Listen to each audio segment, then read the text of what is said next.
I'd like to reconvene the regular meeting of the City Council Public Financing Authority. City Clerk, please do a roll call. Councilman Twining, Here. Councilman Kennedy, Here. Mayor Pro Tem McKeon, Here. Mayor Pat Burns, Here. Councilwoman Vandermark, Here. Councilman Strickland, Here. Councilman Williams. Here. All right. Tonight, the pledge will be led by Casey McKeon. Please rise if able. Ready to begin.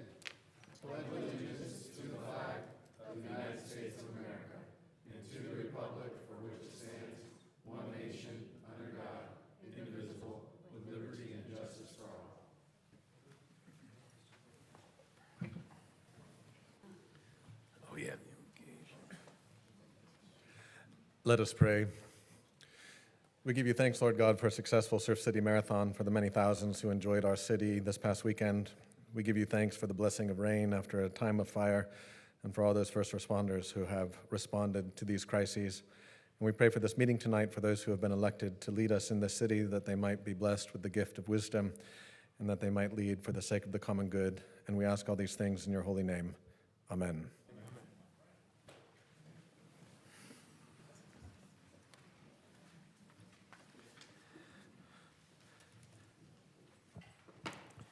City Attorney, do you have anything to report from closed session? No report from closed session tonight. Thank you, Mayor. Would anybody like to make a comment from City Council? No? I just want to say, as noted by Reverend Pike, went to the marathon this last weekend. It was absolutely an incredible event. They had 3,000 more people participate than last year. It was the 29th annual, and we even had one of our council members participate. Good job, Gracie. She helped push a Blue Angel. Ainsley? All right, Ainsley Angels. Yeah, but it was a heck of an event. I was very impressed with to look down the PCH and see all those people is just amazing. So that's it. Yes. Yes. Thanks, Mayor. I want to say that over the weekend, the first annual Hall of Fame for the athletes in Huntington Beach took place. It was an amazing event. Steve Garvey and his daughter were the MCs, and Dave Garofalo organized the event. So many tremendous athletes are here in Huntington Beach. There's so many worthy people. If you have someone you want to nominate, please contact Dave Garofalo for next year. It's the second annual. But, you know, folks like Ann Myers Drysdale, P.T. Townsend as a surfer, Tony Gonzalez, these were the people that were honored, and it was an amazing event, and they did a great job for the first annual. Yes, that was a great event. City Clerk, do you have any supplemental communications? Yes, Mayor, we have a total of 9 communications. 1 communication on item number 9, 3 communications on item number 8, 2 communications on item number 10, 1 communication on item number 11, and 2 communications on item number 15. All right, City Clerk, do we have anybody signed up to speak? Yes, we have a total of 13 speakers. Okay. Proper decorum at City Council meeting is imperative in order for the public to remain informed about issues pertaining to the city's business. The public comments portion of the meeting is an opportunity for the public to be heard and address those issues in a public forum. Disruptive behavior, impeding or delaying our ability to conduct the council's business will not be tolerated. California Penal Code Section 403 prohibits disrupting this meeting, and enforcement action will be taken for violations of this law. At this time, the City Council will receive comments from members of the public regarding any topic, including items on the open session agenda. Individuals wishing to provide a comment on items may do so in person by filling out a request to speak form delivered to the city clerk. All speakers are encouraged but not required to identify themselves by name. Each speaker may have up to 3 minutes unless the volume of speakers warrants reducing the time allowance. Please note that the Brown Act does not allow discussion or action on topics that are not on the agenda. Members of the public who would like to speak directly with a council member on an item not on the agenda may consider scheduling an appointment by contacting the City Council's administrative assistant at 714-536-5553 or emailing the entire City Council at city.council@surfcity-hb.org.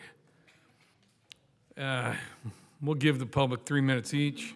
Clerk, you want us to call up the first, well, you can call them all. I'll call the first 10 speakers. Yeah.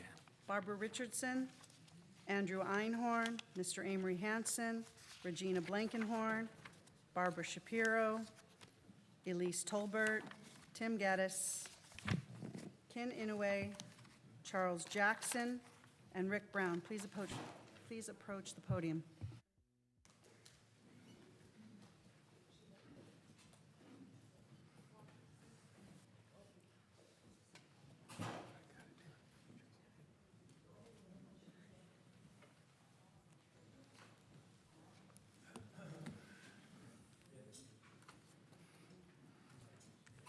First speaker.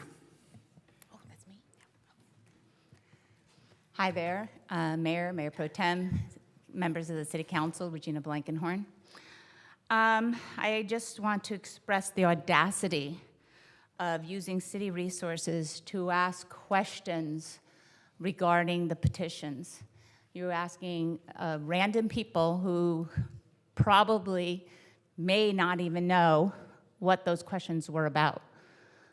The voters, the 17,000 voters who actually signed the petitions and who read them and their signatures were certified and you accepted them, those were the people that mattered. And you didn't, and it was an insult to the intelligence of the voters who signed those petitions that you're asking these questions. So I wanted to make that known. And you also mentioned in one of the articles, that you were told that we used tricks. I'm not part of them. The petitioners used tricks. That's interesting, coming from proponents of Measure U, who used tricks with their signs and saying they were saving the library and saving the beaches when Measure U had nothing to do with that. And in fact, people after the election came up to the petitioners and said, oh, I don't need to sign that. I already saved the library. Okay, so talk about tricks. Someone needs to look in the mirror sometimes. Also, I watched the community meeting at Ocean View. I found that very interesting. I found that the city attorney and the captain made it sound as if for the last 7 years, you have not been able to arrest anyone that perhaps looked undocumented or was undocumented, that your hands were tied. According to the police captain, because people were asking questions like, are you gonna come in and into our houses just because you think someone is there and take and watch, get and ask things? It's like, no, we're only gonna go after the person who's suspected. Who are there perhaps to arrest them. But what happened before? You weren't able to do that before? So the last 7 years you haven't arrested anybody? That's what you made it sound like. And the only thing you did was instill more fear into the people that were there. They're immigrants, whether they're here with documents or without documents. And they're already getting used to being here, getting used to customs, learning the language, getting a job. It's already new to them. It's already a fearful thing. And I know that because I'm an immigrant. And it took a while to get used to things here. Thank you. That was awesome. Ma'am, go ahead. Barbara Richardson. Recently, the city emailed residents a survey about the library petitions. One question asked, were you told the petition was to prevent the children's books from being banned? According to Britannica, book banning is the practice of prohibiting or restricting the reading of certain books. The politically appointed review committee will have the ultimate authority to reject ordering children's books requested by the librarians that don't meet their version of community standards. They will be banning these books from being carried by the library. Librarians are neutral and impartial. They do not reject ordering positively reviewed books that meet the needs of the community just because they personally do not like or agree with the subject matter. Will the library be sold or shut down if privatized? LS&S is in the business to make money. They will take over library management and the book collection, and who knows what they will do to make a profit. It is true, however, 2 years ago it was proposed all our smaller library branches be closed to help balance the city budget. Let the residents vote on these petitions. I think the majority would prefer to have a city-run library with a multifaceted book collection instead of a Moms for Liberty-like book collection chosen by a like-minded Moms for Liberty review committee run by a for-profit company. Roughly 17,000 residents signed these petitions. It's extremely hard to believe the majority, if any at all, did not know what they were signing, and it is insulting to suggest otherwise. Thank you.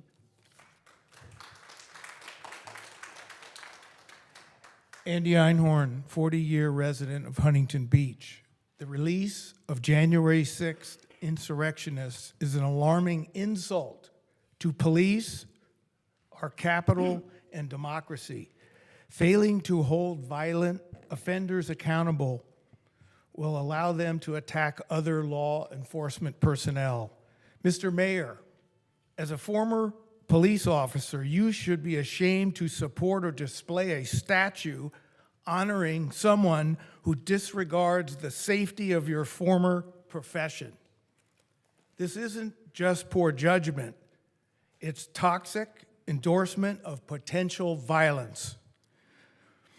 Additionally, Huntington Beach City Council members are spreading blatant lies accusing library petitioners of misleading the public. These baseless claims are a desperate attempt to discredit community's hard work. So, I would like to know what specific process you plan to implement to verify the responders to your email that signed the petitions. Finally, it's time to end the Magna Culture War. Stop wasting taxpayer money on frivolous lawsuits.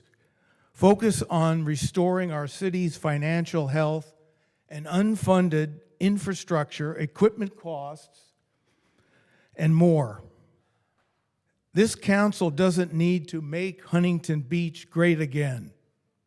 Huntington Beach has been great long before you ever stepped into this dais. Thank you.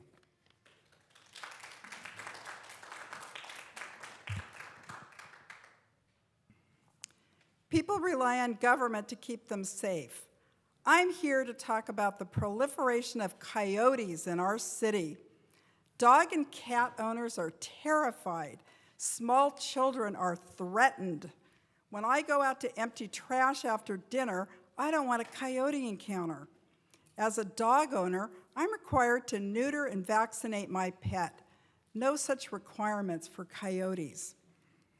So our geniuses on City Council would like a light show in Central Park. The traffic, lights, noise, and distraction will drive coyotes from the park to our backyards.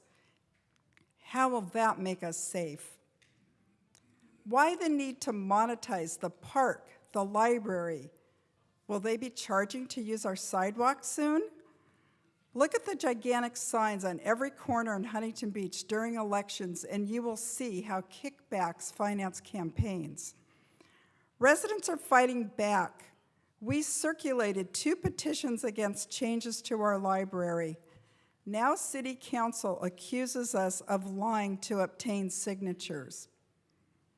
That's rich, coming from Strickland, Gracie, McKeon, and Burns, who campaigned on no charter changes and once elected immediately proposed 11 charter changes.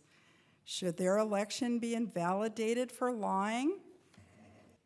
All the petitions do is put the proposed library changes to a vote. There isn't anything to lie about.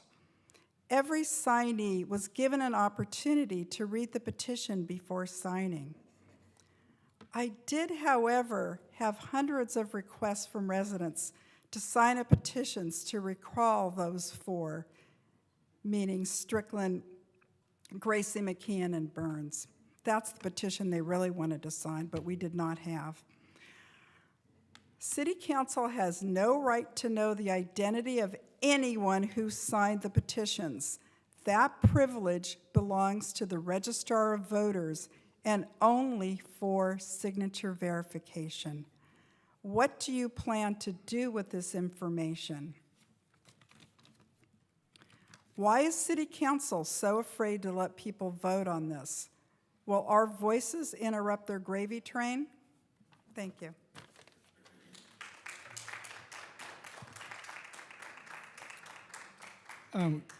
Good evening, Mayor and City Council. Tim Geddes in the House. I would like to start off by thanking Mayor Burns for allowing 3 minutes for speakers, given the fact that there were less than 24 speakers. Everybody should get 3 minutes. That wasn't the case last City Council meeting when 23 speakers were announced by the city clerk and the mayor reduced the time to 2 minutes.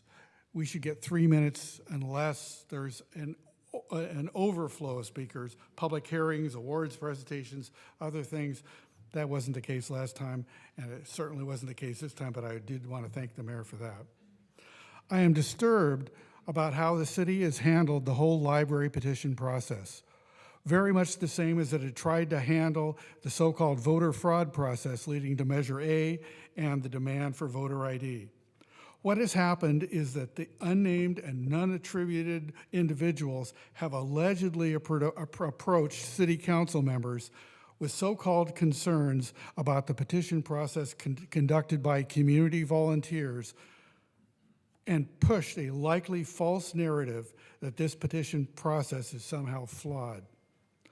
This leads certain council members to express fake righteous indignation, which nevertheless leads to questioning of the results and a Grand Canyon leap of conclusions that petitions qualifying with thousands of votes over the necessary limit do not deserve prompt attention and action.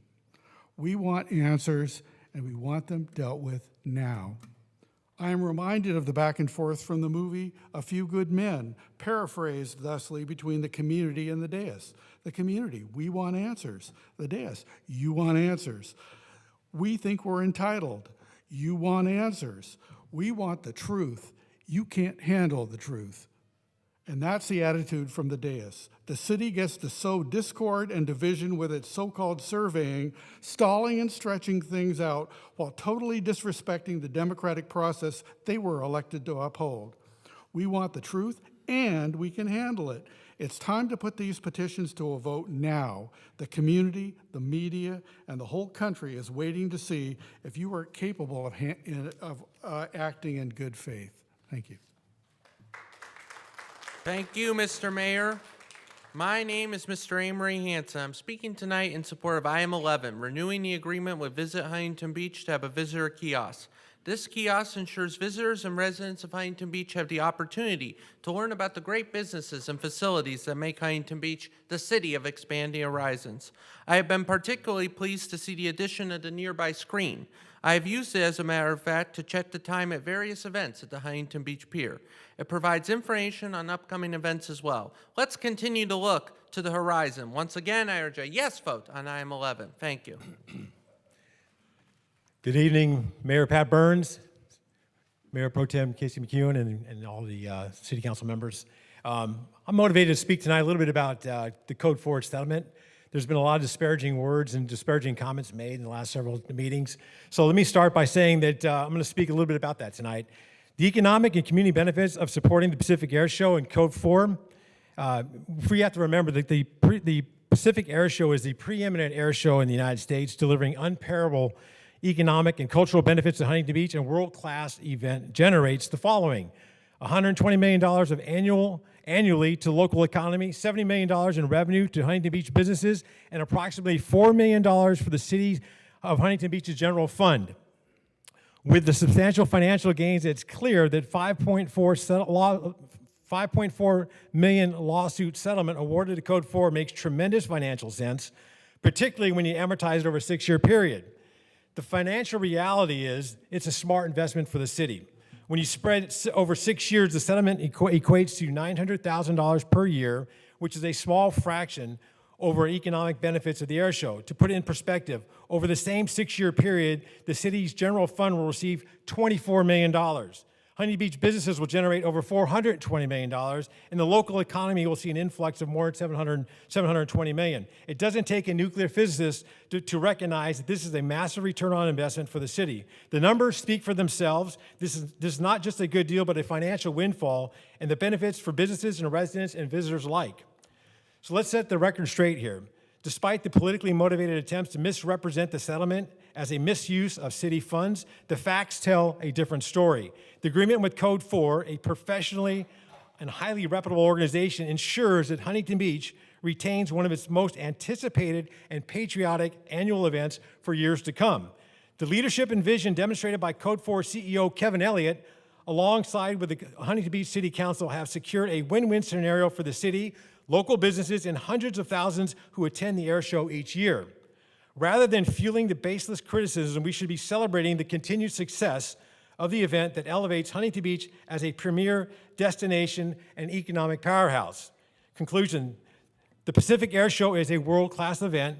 The financial realities surrounding the settlement prove beyond a shadow of a doubt that Huntington Beach stands to gain tremendously from this partnership. So let's focus on the facts and support the smart business decisions and ensure that this incredible event remains a fixture in our community for years to come. Thank you. Good evening. My name is Kenny Noe. I'm a 50-year resident of Huntington Beach. On January 13th, I had a meeting with Mayor Burns to discuss my concerns about the financial challenges facing our city and to request that he adopt policies that would unite our community in times of crisis. During our meeting, the mayor discussed his disappointment that I was not aware of the things that his office has been doing in this regard. And I simply told him, without information, we can only speculate because we do not know what we do not know. Subsequent to the meeting, the mayor has released 2 reports, which include the 2024 infrastructure report and a financial report, which will be discussed later on as item number 8. So thank you for that. A quick review of the report card shows that as of 2024, Huntington Beach needs over $1.825 billion to restore and replace its aging infrastructure for the period 2024 to 2039. This does not include any monies needed to update our financial information system. A further review of the study indicates that $1.163 billion is needed to repair and replace infrastructure items which are graded D. Graded D means that the item needs to be replaced quickly, the status is 4, and they could fail. Clearly, the status of the infrastructure report represents a financial crisis for this city. Moreover, it represents a major public safety issue for all the people living in the city. Since the financial well-being of our city is not a political issue, this would be an ideal time to create an independent, ad hoc, nonpartisan committee which would work with the city manager to evaluate the infrastructure report and to make periodic reports as to monies received, money spent, so that people of the city will have an understanding of how the infrastructure program is going. If there is a need to issue municipal bonds to pay for these items, the citizens of Huntington Beach should be advised and must be advised and how the repayment of these funds could increase property taxes and other fees paid to the city. Failure to address these infrastructure needs on a timely basis could jeopardize the public safety of all the residents living in Huntington Beach. The time to act is now. Thank you so much.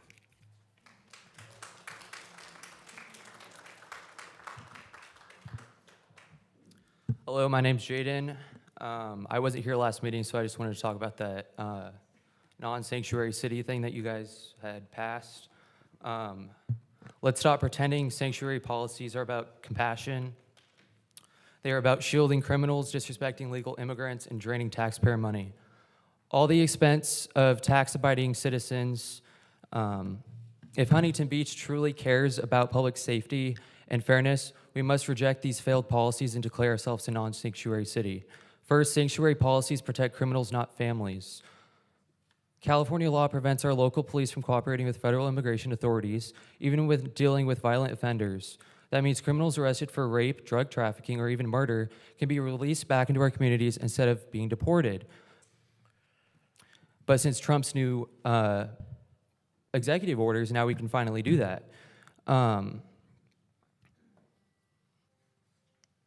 Just look at Kate Stenell's murder in San Francisco. Her killer was previously deported he was previously deported as an illegal immigrant, but sanctuary policies kept him here for a while. We cannot allow that in Huntington Beach. Second, these policies insult legal immigrants. People who followed the rules, waited years, and worked hard to be here legally are being told, your efforts don't matter, just sneak in and we'll protect you. That's unfair, it undermines the immigration system, and it rewards law-breaking over responsibility. Third, it's a massive financial burden on taxpayers. Illegal immigration costs California over $23 billion a year, funding free healthcare, education, and other benefits while our own citizens struggle with high taxes, homelessness, and crime. Why should hardworking taxpayers foot the bill for people who aren't even supposed to be here?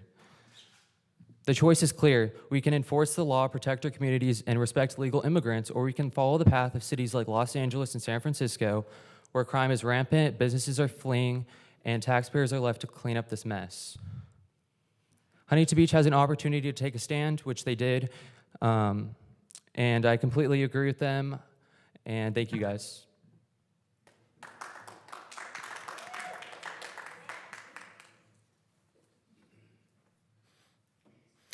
Hi, I'm Charlie Jackson, a 23-year resident of Huntington Beach.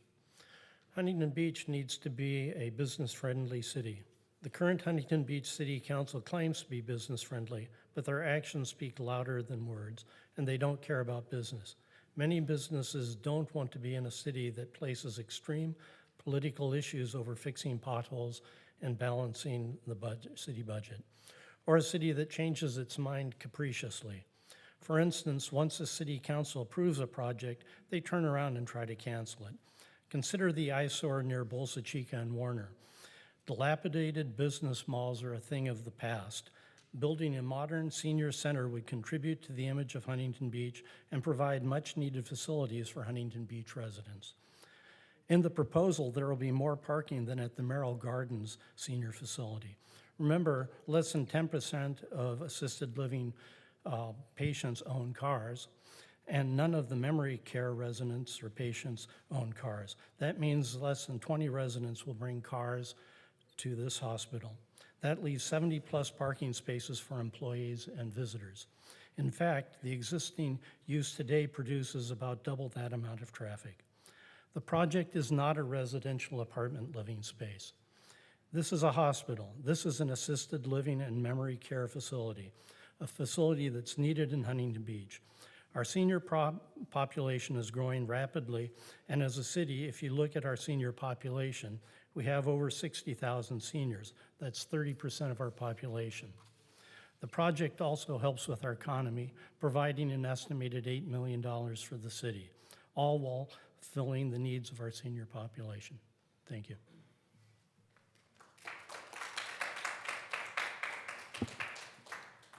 Clerk, was that all the speakers? No, we have another set of speakers. Oh. We call the next set of speakers, please come to the podium. David Reinerson, Christopher Rini, Justine Makoff, Paula Schaefer, C. Ryder, and last call for Elise Tolbert. Please approach the podium.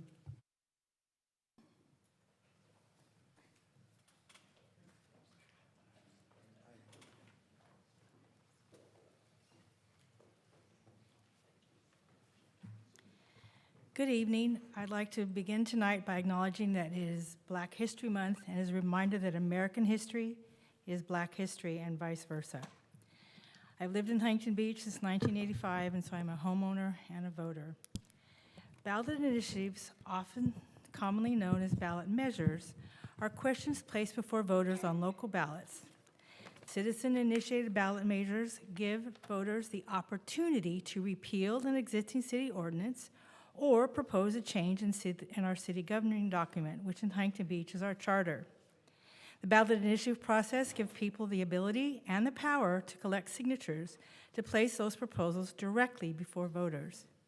Through ballot measures, a majority of voters tell the local government what the public wants to get done.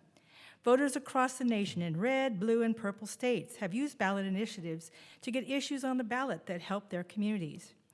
Ballot initiative process is direct democracy. It's a true example of democracy in action. You see, direct democracy is the will of the people, because no matter who we are or where we're from, we all want the freedom to make decisions on important issues that may impact our lives. Direct democracy is an essential tool for passing people-centered policies at the local level. Further, I believe that direct democracy is a critical part of trying to build an inclusive, participatory, and thriving community. It is the process that is truly by the people and for the people. So are the members of this city council afraid of democracy? How can we tell?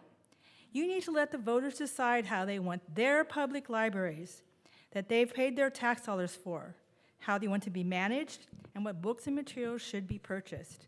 Please don't be afraid of democracy. It's how you got here.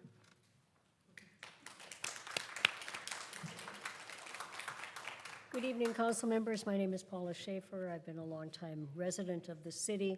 My comments are related to several events at the last city council meeting. I would like to refute Councilmember Twining's comment that when the signature gatherers were confronted by him and someone else, that the circulator called the police on them.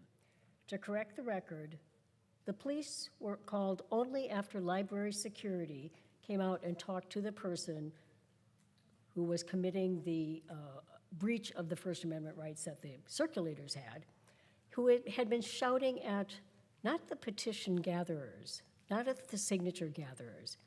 The person was shouting at the people signing the petition. He was also shouting at them related to graphically sexualizing children. You made these comments in reference to the privatization petition. That was inaccurate. The person continued, even though security came out twice. We did not contact security. The security was contacted by people who were signing the petition.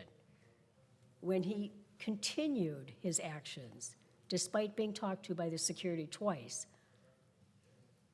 then police were called. And they came out and they talked to him. So I'd like you to understand that's really what happened, because I was there. My other comments are related to the statements that were made regarding that we, the circulators, lied. Here is a copy of a petition. The text is here. The text is also on the page that people are able to sign. They had it right in front of them. I collected about 750 signatures on each of the two petitions. I talked to thousands of people. Every single person understood what those petitions were about. I don't know how you think that people can come up to you later and tell you, well, I didn't know what I signed. They had an opportunity to read it. I insisted that people read it. If they said, I want to sign it, I said, do you know what it's about? I took the time to explain to them. So please understand that you are wasting valuable city resource time and efforts and the use of your email system to contact people and say, oh, were you duped? Were you lied to? I mean, leading questions like this. And how will you possibly verify that any of these people actually did sign the petition? It's a fool's errand. Please stop.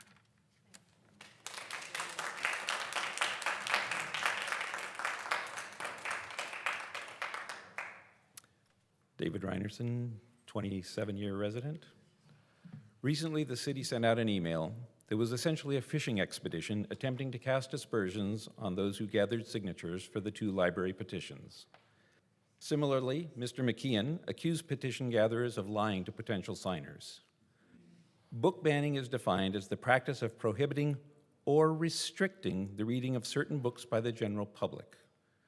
Privatization is defined not only as the sale of assets or operations to a private entity, but also as the outsourcing in which private entities are tasked with the performance of government services. Both are accurate descriptions of the policies that the petitions are opposing. So, either Mr. McKeon and the author of the email were deliberately disingenuous, or they really need to invest in a better dictionary. However, this might be just another misdirection play, trying to gin up outrage over some lesser issue to distract the public from the bigger issue they should really be concerned about. I draw your attention to the financial plan in today's agenda. While it's certainly concerning that the plan currently shows deficits out to at least 2033, it should also concern citizens even more about the statement of what's not included in the forecast. Look at page 7. Underfunding of equipment replacement, which includes police cars and fire engines. Underfunding of critical infrastructure, which is water, sewers, and roads. Restoration of departmental cuts, and emergency medical services revenue risks.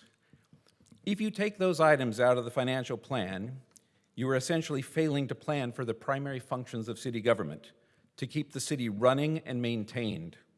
So perhaps if you spent less time on culture wars and rewarding your campaign supporters, and more on actually doing your jobs of running the city, we would not find ourselves in such dire financial straits. Thank you.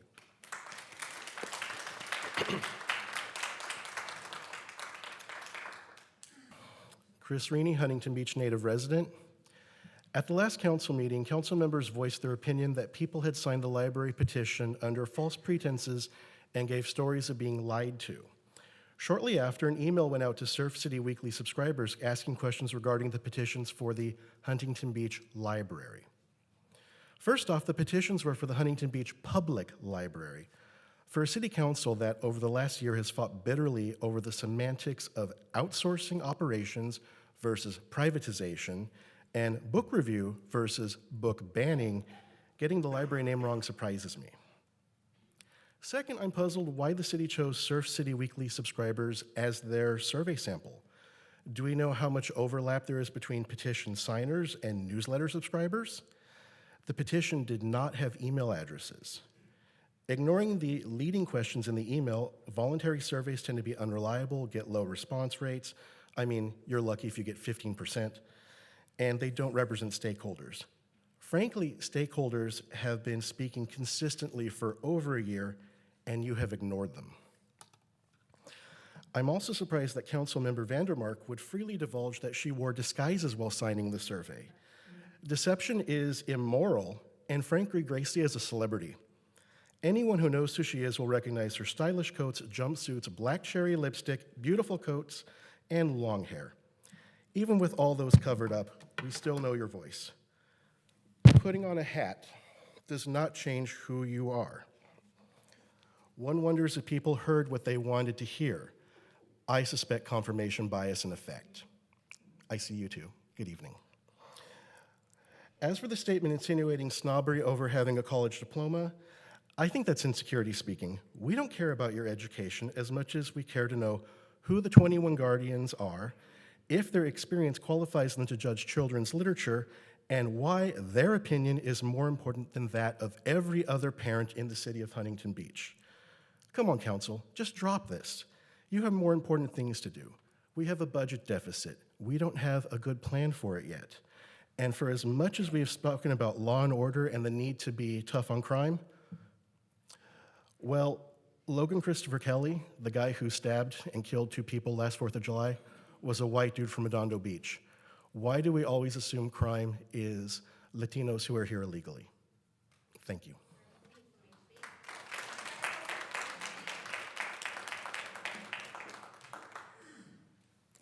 Good evening, Honorable Mayor Burns and all city council members who are here.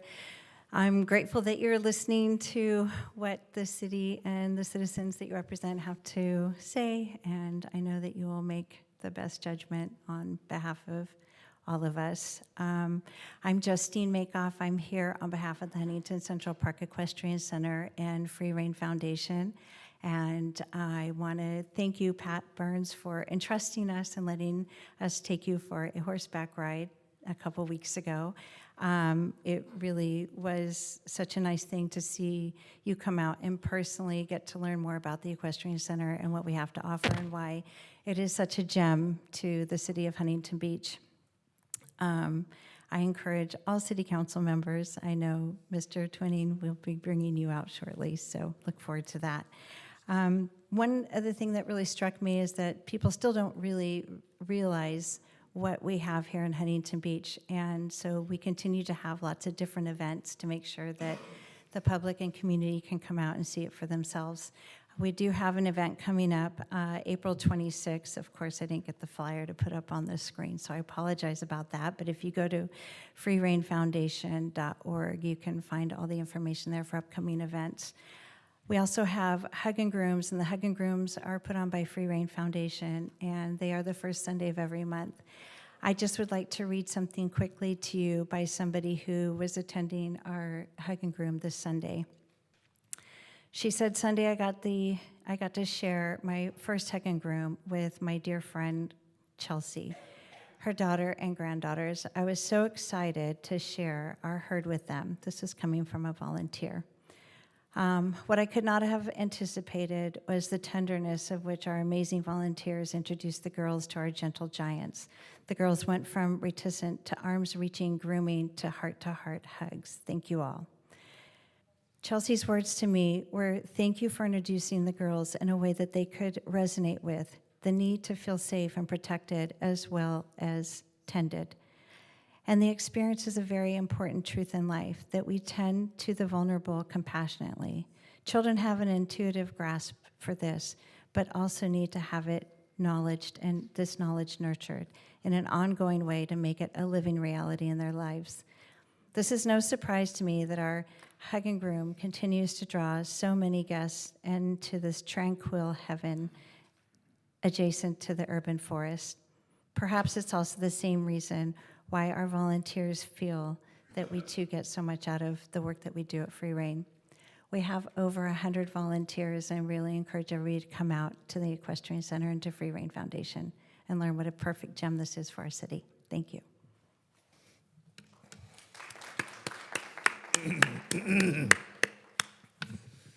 Congratulations, Mayor Pat.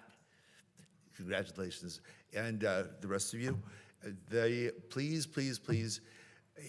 pay attention to any time that you guys have the closed sessions, because the unions, especially the police unions, keep on telling you, you got to pass this, you got to pass this, and usually it's an increase in budgets. And the library is one of our most valuable assets. Right? It's $6 million. We give the police department over $100 million a year. $100 million, and we're focused on $6 million for the library, and the library helps a lot more people. Please think about it. I mean, you got to protect the library, and also, I mean, if anything, the library is the thing that makes it's the most important asset we have in America. I mean, we can go over there. It doesn't matter who you are, whether you're rich or not. You can go in there and get any resource you want. If we privatize it, you know they're going to start having cards, membership cards, and they're going to start billing you for every single thing. I mean, seriously, please do not do that. Don't affect the library, and also, please. Take a look at the police department's $100 million a year. We can really cut that down a lot. I mean, they're closed on their door. They close. The police department closes after 5 o'clock at night. Seriously, from 9 to 5 they're open. The front door is open. I think Compton, every place is open 24 hours. All the police departments are. But this one's closed, and we give them $100 million a year. And I was looking at the countries, how much money that they spend on their military. Their military. And you know who spends less than $100 million? The first one was Afghanistan. Afghanistan. We've been trying to get into Afghanistan for over 10 years before Trump came in the first time and got us out. But I mean, we were in there for a long time. And I mean, they kept us out with less than $100 million. And that's how much we give to the police department. Seriously, please, please, please think about that. All right, we spent we authorized $20,000 worth of batteries every year. $20,000 of batteries for the drones that they have up there. I mean, this is scary. So please think about that. Thank you.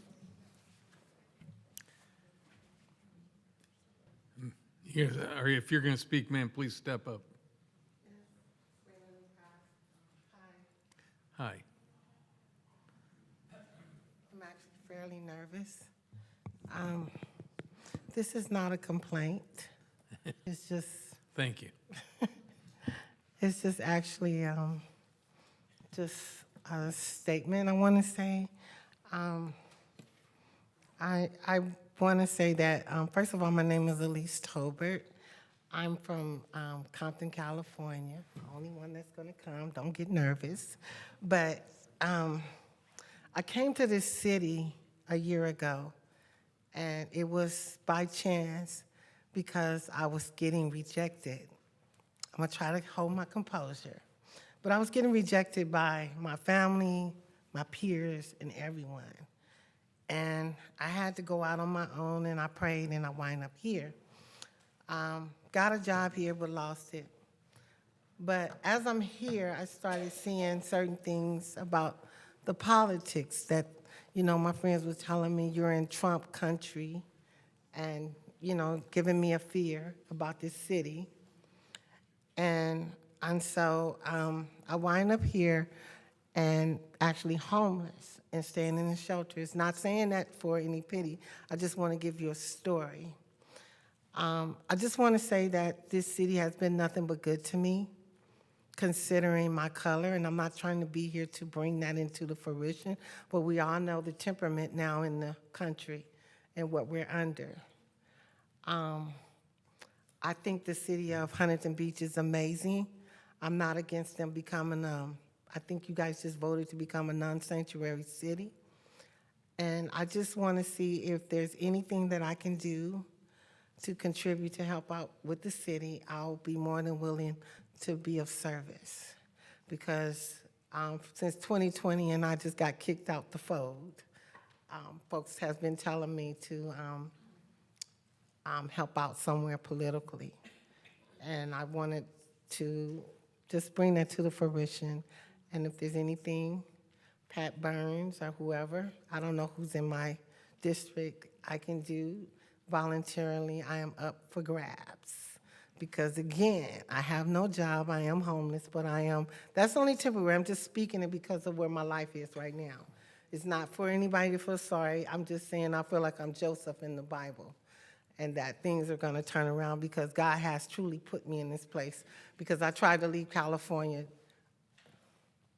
2 times and I'm back here, and so I just wanted to say that, and my time is up. Thank you. Ms. Tolbert? Ms. Tolbert? Could you please fill out a blue card with your contact information? Thank you. Very sweet of her. Valentina Bankhead, HB resident, Mayor Pat Burns, Pro Tem Casey McKeon, and the other amazing 7. I support the 7 strong MAGA conservatives. I support your stance on the non-sanctuary city of the state of California, and I hope all other cities look to us to be a part of a historical undertaking to clean up and protect our city and our state from illegal crime and illegal non-American spirit. Murderers, rapists, arsonists, thieves, fraudulent identity carriers, it's all bad. I am so happy you spoke to Oakview area in Huntington Beach to relieve them from the false lies and fear-mongering from the left and from Latin television media. Thank you for protecting us and enforcing our rights and the police force that protects our livelihoods. I am in full solidarity with the statements from the innocent residents that signed the 2 petitions that were pitched illegally in regards to the library, that were betrayed, lied to, and were shystered, hell-bent straight up untruths about our city councils for pulling on RFP. Request for proposal is not selling the library, not burning the library down, not destroying the library, no book bans, no book bans, no book bans. Sending dirty cartoon porn books to a reasonable adult section, period. That's it. I support anything the Magnificent Seven, what you guys do, I support it. Because you guys are protecting our interests, our home, Huntington Beach. I support you all, and you guys are setting a precedence for all to aspire to for local government. Stay strong. And for HBPD, thank you for all you do, and don't forget, we completely are supportive, and thank you for your service and support to our community. Also, please support Tony Strickland for Senate District 36 to take Janet Nguyen's seat and keep the confidence of the people that are in that district to keep the flame going and solid for our future. Thank you. Muchas gracias. Merci beaucoup. Thank you. That concludes our speakers. All right. All right. Council members, do you have any council committee appointment announcements? Mayor, I do. Mr. Strickland. I'd like to appoint Tisha Husseini to Community and Library Services. Okay. Mr. Williams. I'd like to appoint Laszlo Locke to Public Works. Mr. Kennedy. I'll be appointing Alan Schreiber to the Investment Advisory Commission. Butch. I've appointed everybody. Oh, good job, Butch. Yeah. All right. Any AB 1, 2, 3, 4 reporting? None. Does anyone have anything to disclose with the negotiation disclosure, openness and negotiation disclosures? Okay. We'll move on to city manager's report. Thank you, Mayor and City Council. Tonight, as you are aware and the community is aware, we are developing our budget for next fiscal year. As part of that, we are working to refine our financial forecasts so that we can prepare an appropriate budget. David Kane, our interim interim financial officer, will introduce the item as well as our speaker tonight. Thank you. Good evening, Mayor and City Council members. Just wanted to talk a moment about what is the purpose of a long-range financial plan, because it's really a strategic document that outlines the city's financial look. It ensures that resources are allocated efficiently to meet long-term goals and priorities. So when we look at a financial plan, what we really want it to be able to do is to allow us to make good, wise fiscal decisions. So we have been, over the last few months, working hard to update a tool that would be more robust, that would give us the ability to put in scenarios that would allow us and this body to be able to make decisions based on all of that information. So with that, I'm going to turn it over to UFI and Jim Morris to give you a high-level overview of what this document looks like going forward.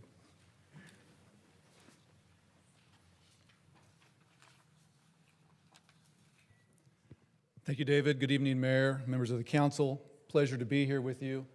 Jim Morris with Urban Futures. We go by UFI these days. I'll introduce who we are. Let me first provide you an outline of the presentation tonight that we're going to go through. Mayor, I don't know how you'd like to do this. I'm happy to go through the whole presentation and then take questions, or you can interrupt at any time and ask questions. What's your preference? All right, that sounds good. Yeah, we'll play it by ear. If question's that important to interrupt you, sounds great. We're first going to go through a bit of background about the financial forecast model so that you understand what this is. It's important that you understand how it's built, how it functions in its basics, so that you have confidence in the outputs that it provides to you. We've done, as David said, we've been doing that with your staff, going through with them, working hard with some of your great staff who's had experience in doing their own forecast modeling, and working with them with the city's numbers. So we want to review that with you first. We'll go through a baseline forecast. I'll tell you what that is. We'll go through a scenario forecast. I'll explain how that's different.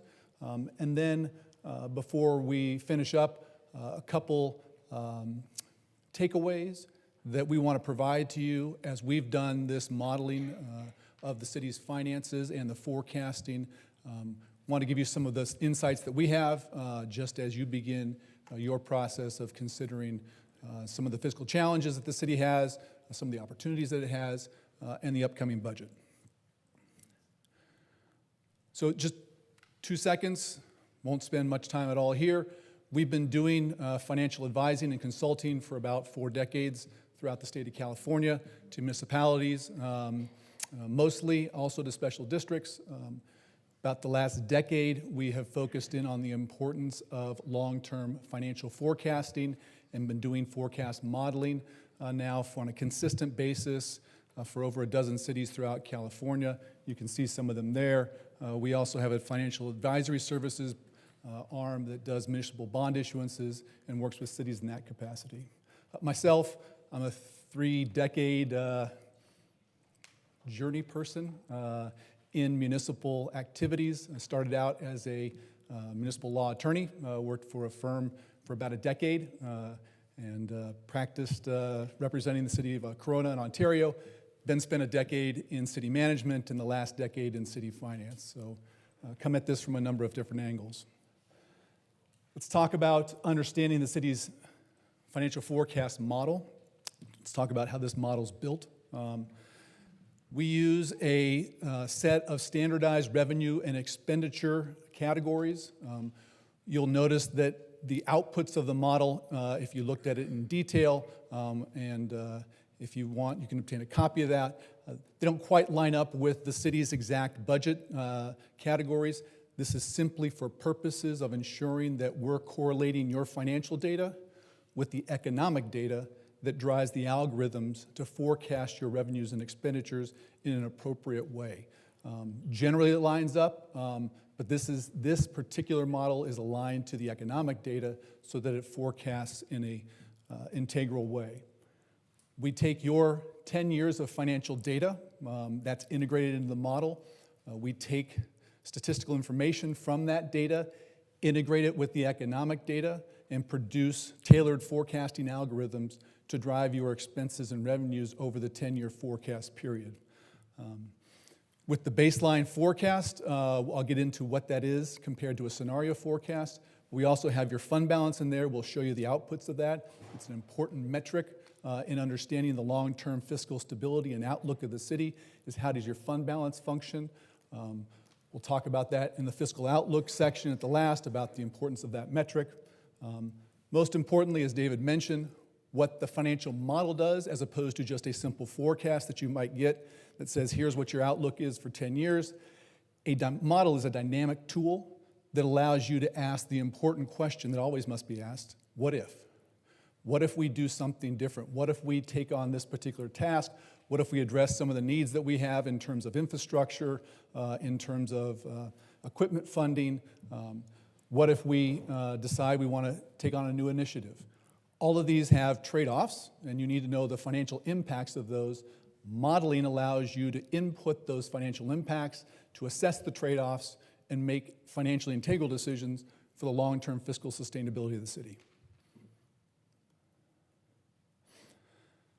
Let's go through the particular general assumptions, not all of them, but we want to highlight these assumptions for you so that you have an understanding of how we're putting together the forecast.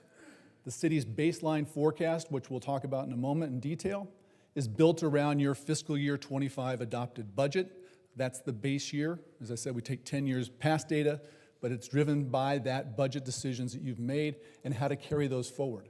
A baseline forecast is a projection about your long-term fiscal outlook based upon your operations today, your revenues and expenses today, and if you continued that status quo and providing that level of services to the citizens, what would your fiscal outlook be over a 10-year period? Base salaries, an important component of your fiscal sustainability, being able to pay the employees that provide the municipal services to the citizenry. Currently, we've got the current MOUs in the forecast model. There are, I think, 4 of your groups that you're still working with to look at a prospective MOU with them, but the existing ones are in there. The rest of the base salaries are projected at a rate that's consistent with what CalPERS uses, which is generally a good statewide assumption about how public employee salary trends at about 2.8% per annum increase. Another important assumption here is that the CalPERS unfunded liability. City did a very strategic move in 2021 when it issued the pension obligation bonds to level off its debt service with relationship to that past unfunded liability. As you may be aware, 2022, CalPERS had a horrible return on its investment, a negative 6.2% return. 23 wasn't much better. This should say 24. 24 got a little better at 9.5%, but they project, in order to be fiscally sustainable as a pension fund, that they need to return about 6.8% per annum. So when they perform less than that, there's an unfunded liability that comes in. So the city has a new unfunded liability because of that FY22 loss. Managing that is something we're going to talk about as an important aspect. But all of those assumptions are in here. Real quick on that, so can you just educate the community a little bit? So the year that they're negative 6.2, the city has to cover all of that negative plus the 6.8 they're supposed to deliver, right? Right, yeah, it's a cumulative amount, right? So it's almost 13% the city had to cover. Correct. All right. So it's punishing. Now, overperformance, and historically, the 6.8% isn't just an off the wall number. Over the last 40 years, they tend to have returned 6.8%. Whether that's a good bet going forward, a lot of people have different opinions about that. They have lowered that discount rate on several occasions over the past number of years. It used to be up around 7.2%. They took some steps to lower it. That may continue to occur. Of course, if that does occur, that's a better prediction, perhaps, but it also brings in new costs to you because every time they lower that, it changes the actuarial assumptions, and any loss, to the council member's point, needs to be covered by the plan participants. And let me just make one other clarification on the base salaries so that you understand it. There's a difference between CalPERS actuarial assumptions on CalPERS salary increases as opposed to their actual data that they're receiving from each agency every single year. So the 2.85% is actual payroll data that we're reporting to them. Every agency is doing that throughout the year. So that is a percentage of hard payroll numbers, not their actuarial assumptions going out into future years. Yeah. And actually, as you'll see, the city has actually been remarkably consistent in the prior 10 years at hitting that number. The city's existing homeless programs, one of the important assumptions in this is that the general fund would pick up the cost of that program beginning in fiscal year 26. Those costs have been spread amongst some other cost centers. That would be all brought back into the general fund. And then the last one for your attention is the ROPS waterfront revenue. These are one-time revenues that are coming back with the dissolution of the redevelopment agency. Those revenues, the assumption in the baseline forecast is consistent with the city's fiscal policy, since these are one-time revenues, that they are being set aside for one-time expenses. So they're not being put to any operating costs in the general fund in the baseline forecast. Okay. One of the public speakers brought this up. This is the slide that talks about what is not in the fiscal forecast yet.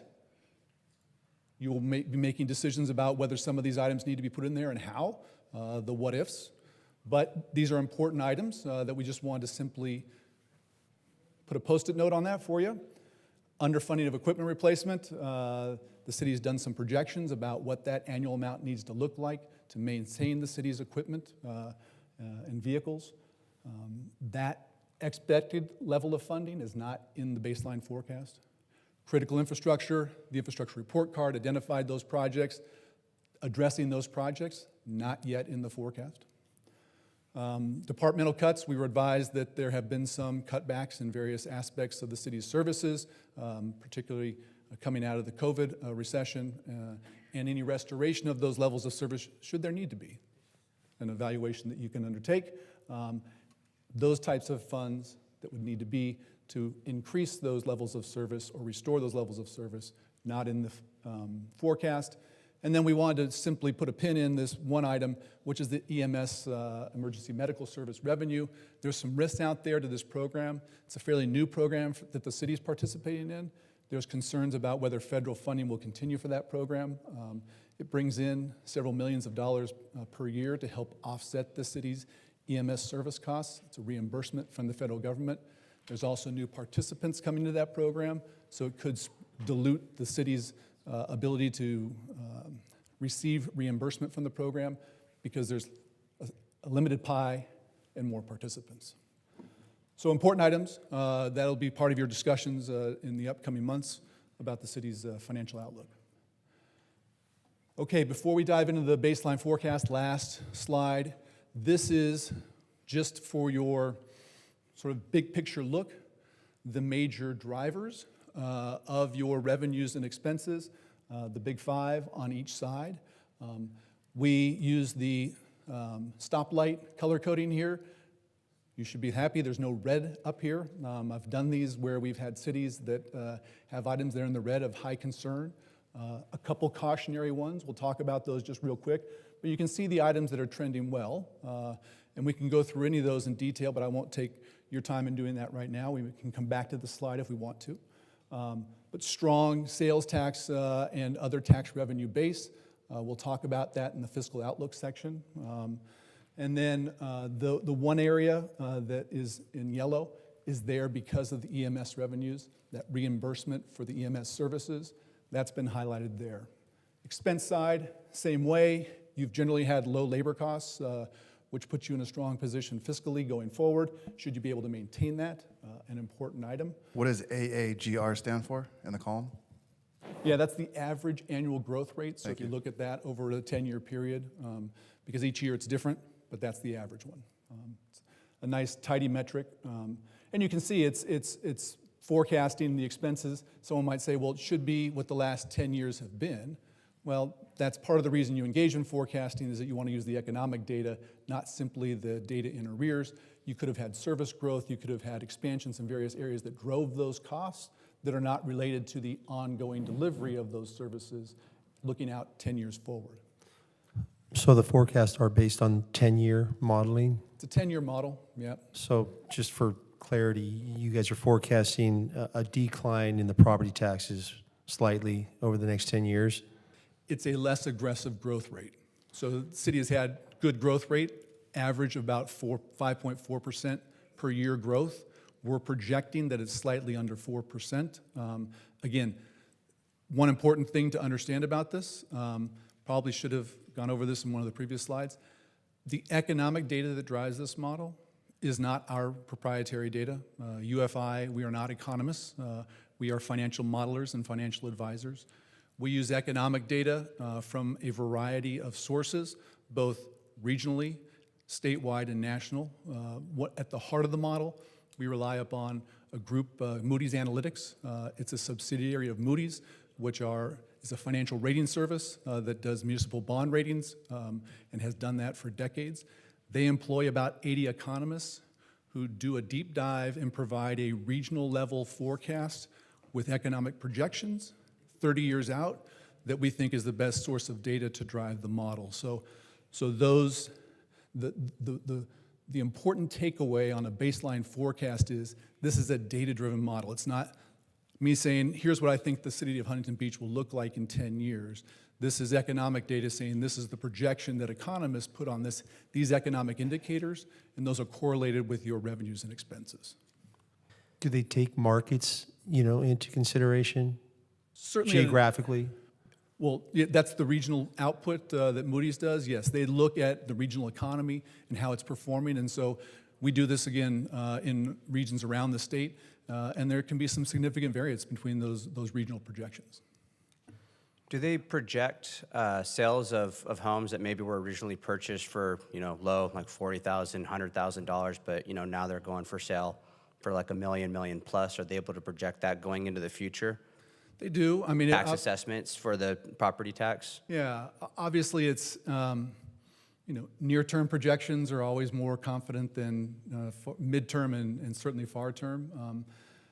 HDL, a sales and property tax consultant that the city employs, we've incorporated their data in here. They do a very good job in about a 5-year forecast period of doing a very tight analysis of your particular housing market, looking at both the sales data in terms of the underlying 1% tax that you receive on the property taxes, but also in the transfer of existing homes, which have a low base, end up coming back on the rolls and the recapture of that. So that data is incorporated in here. Sir, one last question. Yes. There at the revenue, the top line, 4.18, as the historical AGR. Mm-hmm. Is that an average of the 5 top 5s? That's all of your revenue. Yeah, that's your total baseline revenue. We do back out of this the one-time revenue that receives, so you don't get that. That's also on a rolling 3-year average basis, helps to smooth out that, so the bumpy noise that sometimes comes in through what's not necessarily one-time revenue, but can be revenue that is not timed right and comes in outside of a fiscal year. So you're just showing us the top 5 drivers of the revenue, but that percentage is based on all revenues. Correct. But how do they arrive when you take all the revenues at the 4.18%? I mean, aren't there weighted revenue streams? Are they just added all together and divided by the amount of line items? Yeah, we look at the total revenue at the bottom and then simply take the 3-year rolling average of the revenues historically, how they've performed over those 10 years. So you can weight the revenues and say some are more important than others to the city's fiscal outlook, but in fact, when you look at all the revenue categories, they're all fairly important. When you're looking at tight budgets and in a revenue-constrained environment that the city operates in. There's not a lot of flexibility. We don't attempt to value one set of revenue streams over the other, although some provide more stability. That's reflected typically in what their projected growth rate is. Last question. Thank you, sir. No. The 4.18 historical, that's our historical. That's your performance of your So revenues. on a 4.18 against the 482 cities, I mean, how does that fare in a stacking order? Good question. Yeah, that's pretty good. I mean, it's fairly consistent, but again, it sometimes depends on what the prior 10 years of a city looked like, and it can be a little bit distorting. I'll give you a good example. Small City was just putting together their forecast last couple weeks, Lompoc up in the Central Coast. They've had some significant growth in their economic base over the last 10 years. So we've had to adjust their algorithms in order to discount that because they had some 8% growth in their annual revenues. But that's mostly due to new growth that they're seeing, not their existing performance of their tax base. Huntington Beach, mature city, not a lot of new economic growth coming in compared to what is already here and performing well. So this is typical of what we see in places like Culver City or El Segundo up the coast from you. Thank you. Mm-hmm. Okay, let's dive into the baseline forecast. This slide is up here just simply as proof that this is not a black box. It ties out to numbers. Your staff has that. It is their model. They can inspect it. They can look at any aspect of it, understand the formulas and the algorithms that are driving that model, and understand how to adjust it and dial it in for the city. But this is the summary page. There's a lot of modules behind this that roll up into this. Not here to focus on the numbers because we like to focus on the graphical outputs. When you're looking at long-term trends, sometimes numbers are very misleading and people get fixated on them and it's not good. It's more trends and quantity that you need to look at, because when you're changing an aircraft carrier, and Huntington Beach is a fairly large one in the state of California, it takes a bit of time. And so understanding that and how that can change is part of the dynamism of a forecast model. Okay, baseline forecast, data-driven. How does this look, the city's fiscal outlook?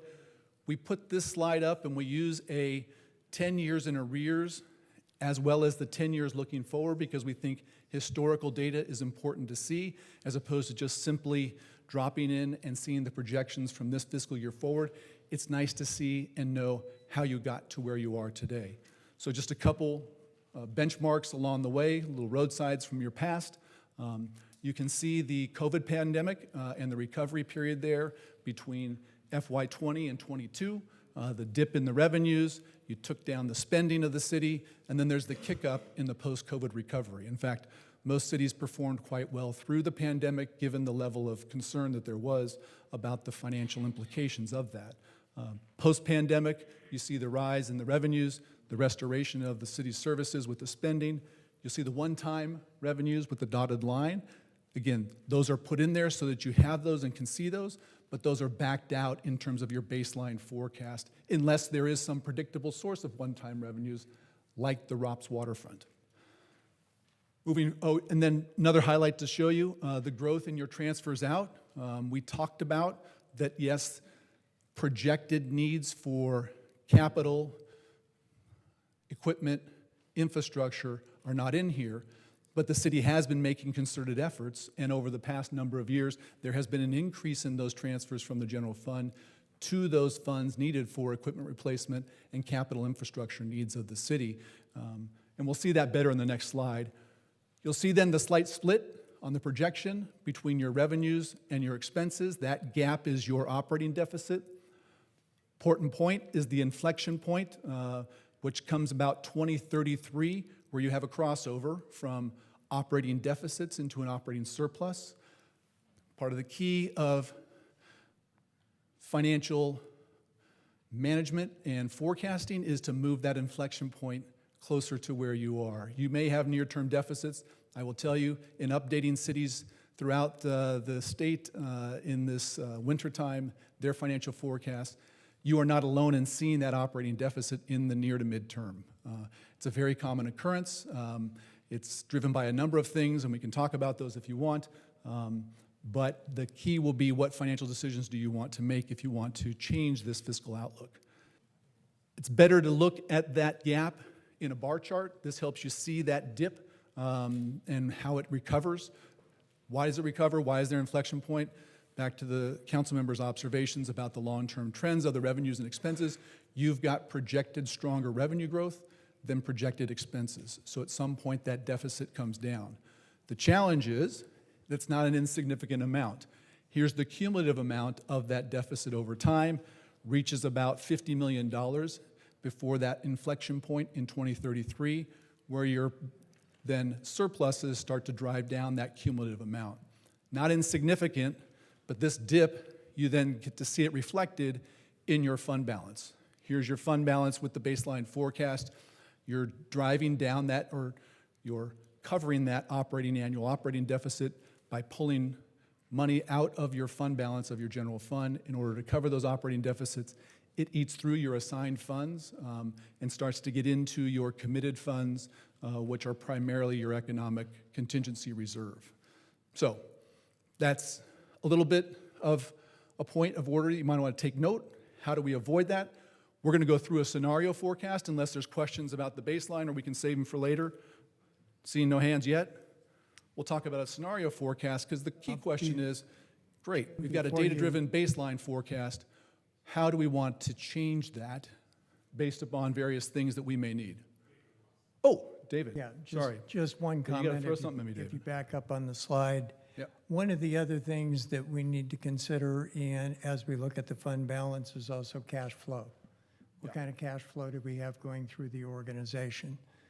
So one of the things that we have to look at is the city brings in about $112 million in property tax. That property tax payment is only received 2 times a year. So you need to have, sitting from a cash flow perspective, at least $50 million. So the minute you start digging into the blue, which is the restricted money, the committed money, then you're now into that working cash flow that allows us to pay those expenditures until we get that next property tax payment. So part of what we're looking at is also timing in terms of cash flow. That's a great point. I was in Pomona last night, actually.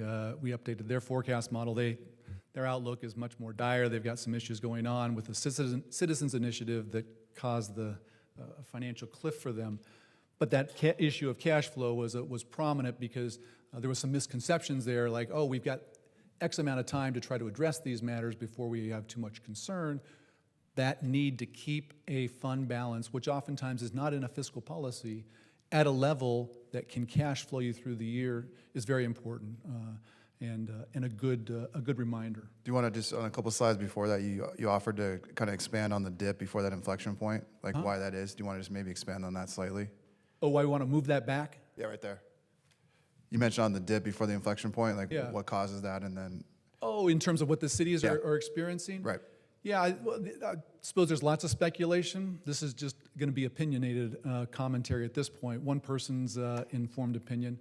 I think the challenge is that a lot of communities had, post-COVID, a significant growth in funds of two kinds. There was a surprising rebound in the tax base, or resiliency, honestly, in the tax base through the COVID period. Cutbacks were made. Those were restored. Lots of salary raises were deferred and salary adjustments were deferred during that period. There's this catch-up in which you get both this rebounding tax base, but you also get this one-time funding coming in from the federal government. That money gets conflated in a lot of places, and it seems like you're really flush. And so there is an ability to then take on maybe some deficit aspects of the city in another way, whether it's capital or vehicles. And you get to that point where it's like, whoa, our spending is now exceeding our revenues, and so you've got to look at dialing that back to a more sustainable level, which this shows. This is not insurmountable. Again, there are things in here that will make this things that are not in here that will make this forecast more challenging because you want to address those perhaps. But this is not an insurmountable forecast. So, but that's generally the reason I think I'm seeing that is simply that people got lots of money on the rebound. There was lots of service deficit to make back up, and there's that settling point that's now occurring. Okay. And I might add one more point to this is as you go into a deficit position, we get away from the ability to be able to fund some of the critical equipment funds, those types of things where in years that we have surpluses, as we've talked about, we were able to put money into those particular funds, and we've indicated to the city that you've done a good job in doing that. But once you go into a deficit position, you're no longer able to do that. So now you're going to draw down on those essential funds and lower their fund balances also. Okay. Right, the replenishment, because the city of Huntington Beach, not every city is structured like this, does do a healthy amount of transfers from its general fund, which performs very well revenue-wise, into those funds. You've got lots of cities that their only CIP funding is coming from other sources. Their general fund is just making the bills for the operating services that they're providing. Right. So you're able to provide that transfer of funds. But to David's point, when you get into a deficit, that operating transfer every year that helps those funds then address those needs that you have, not being replenished, being spent down. Okay, the what if. This is very simple because our goal here today was not to come with you to you with a presentation about here are 10 potential ideas for you to consider. That is going to be a process that you lead and help articulate that the model then responds to and then provides you the financial outlook of those what ifs. But we wanted to show you the capacity of the model to do this, and so we just made two simple changes to the assumptions. Everything else in the scenario forecast, same as the baseline, except these two things. One is the ROPS waterfront revenues. Instead of that being set aside as one-time revenues for one-time expenses, we said, what if that just stays in the general fund and helps to cover this dip as the city goes through it? That's one change. The second change was a UAL management strategy, and this is just one idea. There are many out there. Staff may bring you some if that's of interest to you. But with the new UAL, many cities are considering a proactive management of that by doing something like an additional discretionary payment to CalPERS, or perhaps using the Pension 115 trust money to help cover the increased UAL costs that the city makes and the payments that it has to make annually. Either of those are strategies.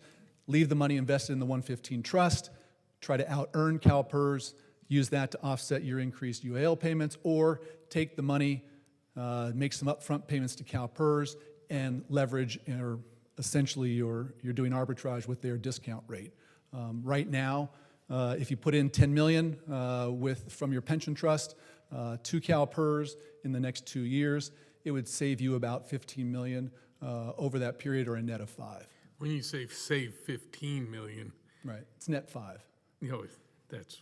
Yeah, because you're using 10, but that money does need to work for you one way. I mean, this is why you set up pension reserves, is for periods like this where new UALs come in and you can help smooth that out in your forecast. And doing it strategically, right? You don't want to overdo it all at once. This is not something where you draw it all down and you prepay the liability. Not a good plan. Lots of financial advice behind that, but there's a number of ways. But this is just one, just for purposes of representing what does it look like when you change assumptions. So two assumptions meant to be a more positive outlook. Yes, sir. And have we modeled those two scenarios in the model? Are we going to see that coming up? Right, yeah. Okay. So both of these assumptions are now modeled into this scenario forecast. So we'll see the difference. So here's the baseline, and this first graph's a little hard to show because it's not tremendous change, but you'll see the significance of it when we get to the bar graph. When we model this in, again, on a trend line projection, really difficult to see. The expenditures do drop, but let's take a look again at the bar graph, much more important. Here's our dip that gets down to about 12 million operating deficit in 29. With these two modest changes, you've got an improving fiscal outlook. Doesn't quite drive the inflection point back a year, but you're getting pretty close. Two modest efforts. Is that both scenarios? That's both changed assumptions in this one scenario. Yeah. And you can take those and you can look at them individually in pieces. You can stack them together as much as you want, disaggregate them with the model, and then find the right set of solutions, right? I mean, local government finance, the challenge that you're presented with is not easy. Been there and wrestled with it. It is a revenue-constrained environment. You don't print money, you don't manufacture money, you don't get to even set your tax rates.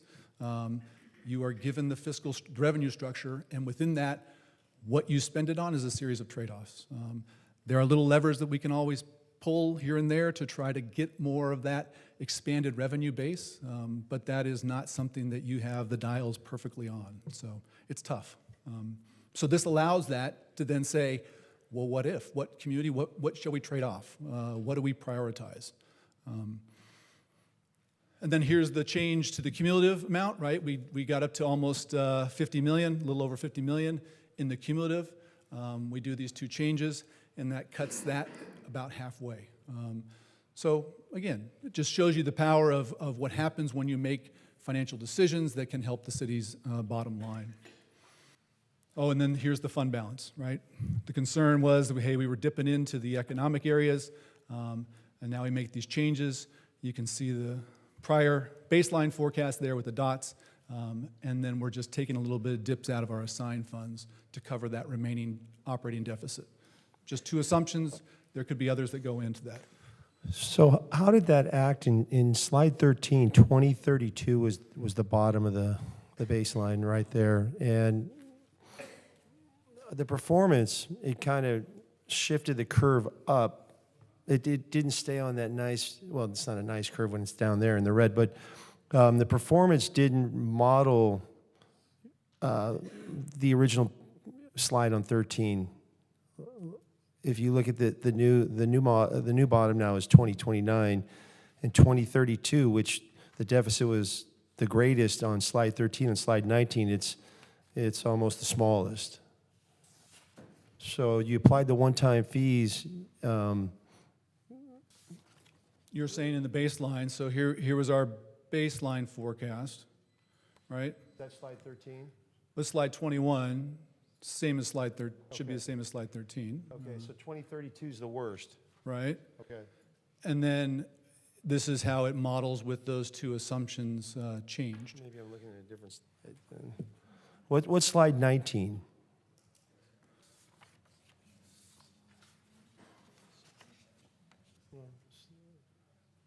Slide 19, that's the annual operating deficits? Well, I mean, 2032 there is minimal. Right, so this is the annual deficits, and then the next slide is the cumulative amount on an additive basis. So as you accumulate those deficits, how much does it total up to? So once you turn that inflection point and start having operating surpluses, that cumulative amount goes down. Okay. But I think what this slide really demonstrates, and the reason that it's important is, we looked at the original model, and in the final 3 years, we had a surplus. Well, keep in mind that you've got a cumulative debt that's growing over time. So in this model here, you're reducing it by that surplus, but you haven't eliminated it. So in years 7 or 8, 9, and 10, you've still got red at that point because you're having to make that difference up. Could you also expand though on how you get to the operating surpluses though? Like how are you forecasting that, the operating surpluses? Like what actions get us there? Oh, that's simply the data-driven projections about your revenue growth versus your expense growth. So the revenue is on a more positive trend line than your expenses overall, and so at some point that crosses over and you start to produce overall surpluses. Again, the assumption is that's a status quo projection about you continuing to deliver the same services you are today, and the cost of those delivery and the revenues to support those services are just projected forward. Okay.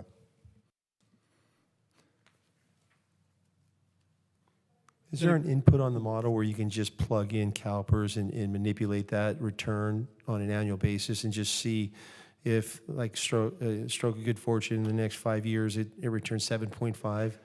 I mean, Great question. I mean, the CalPERS actuarials have a very sophisticated model. One we do not attempt to, we are not actuaries. Some people have tried. They do a decent job, and they can make some projections about what-ifs in terms of fiscal returns. PERS does have a tool that you can ask them, and they have a tool online that we've utilized to say, what if they hypothetically return this year or the next year, various return aspects. And you can look at that and get a different projection about your UAL. And so if there is some basis for making an assumption about why they might overperform and help drive down that UAL so that you don't have to cover that with your pension reserve, we can model that and put that in. But it's limited in terms of that capacity, in terms of mimicking exactly how CalPERS does it. But you can also ask CalPERS to model certain assumptions, and they'll give you their exact model output. But that's the wild card, right? I mean, your assumptions are assuming they're hitting their 6.8% return. Yeah, right. I mean, there's no good data out there for us to argue with them to say we're better at projecting what your likelihood of returns is. That being said, there are people who would prefer to make assumptions about lower returns, but if that's the case, then that drives a significant unfunded liability that you're expecting that you then need to plan for, which can look pretty fearsome once it starts to grow. Yeah, I just want to point that out for the residents that's always the wild card that like It is on a a wild monthly card. basis we're trying to get updates. Are you going to hit that 6.8% return? Because when they don't, we have to fund that gap, and that can Nothing you throw have control over. Yeah, you can't control it. Right, and it can pop up and it can go down, right? Overperformance is expected to offset the underperformance that happens, but when that occurs is a timing issue that nobody has a good handle on. When you ask CalPERS, well, are we at the norm now, and should we expect, because you had a negative 6.2, that we're going to see significant offsets of that with overperformance in the next 3 years, 4 years? Is it that much of a wave sign? And we don't know. Right. But over 40 years, yeah, we think it'll be 6.8. Not very helpful when you consider the financial impact that you receive then on an annual basis that says, hey, we underperformed, you now owe several $1 million more each year until the overperformance comes. Okay, then let's go with a couple takeaways that we observed. Talked with David about this, said, should I do this? He said, why not?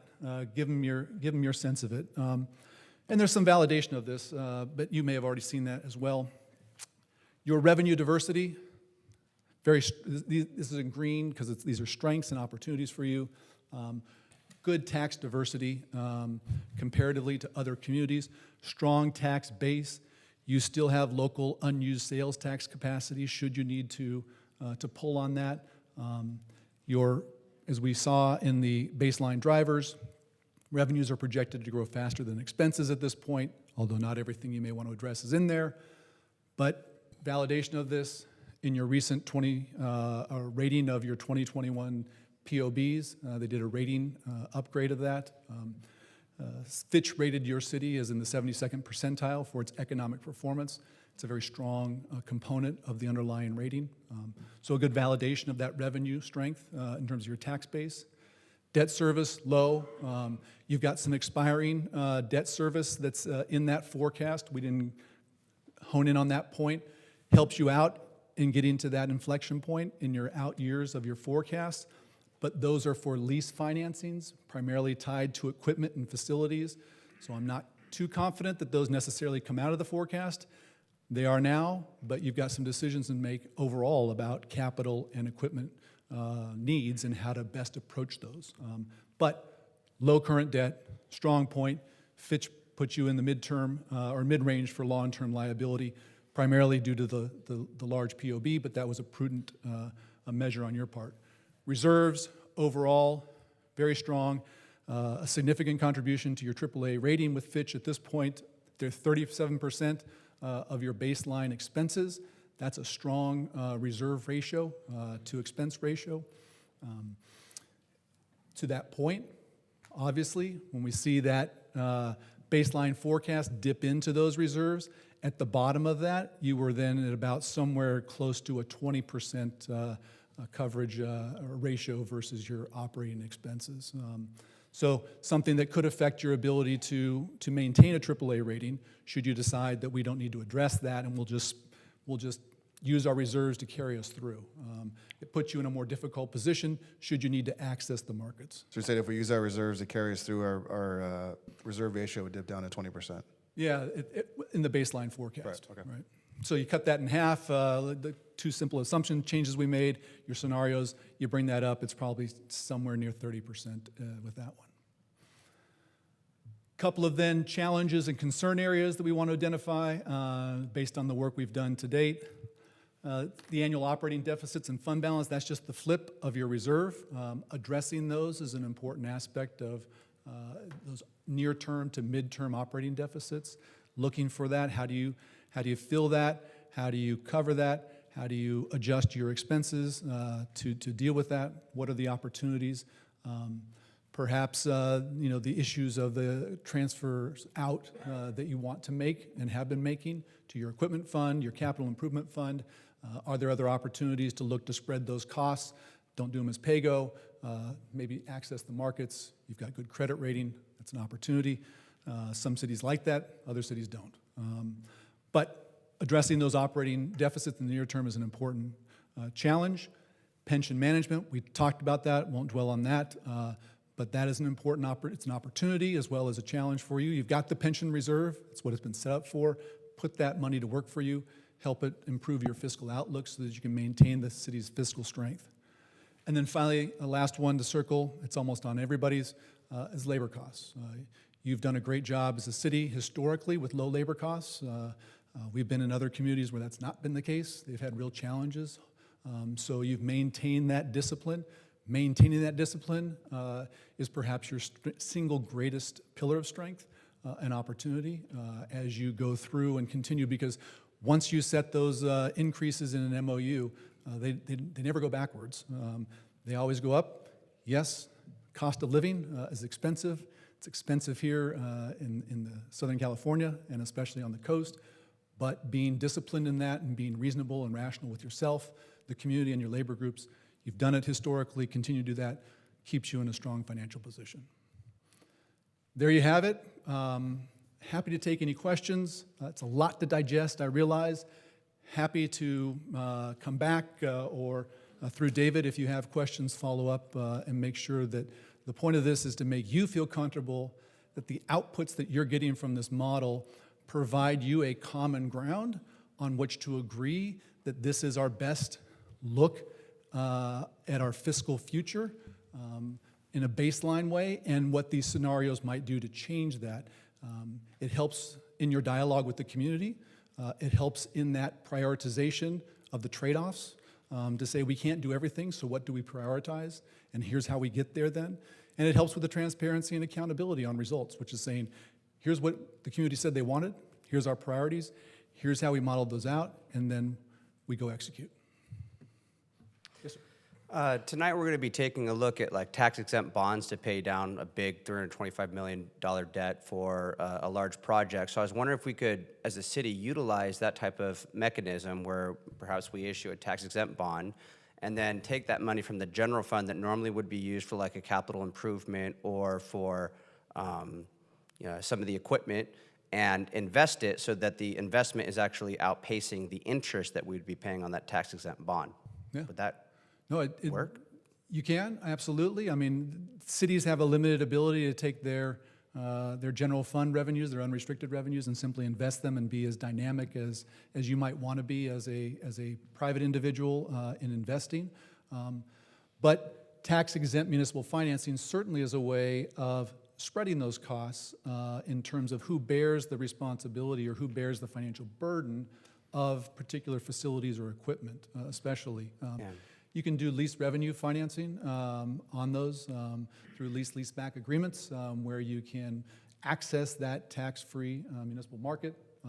You can then use the money that you would have otherwise transferred to the equipment fund for pay-go purposes to go out and buy the equipment or make the capital improvements that year.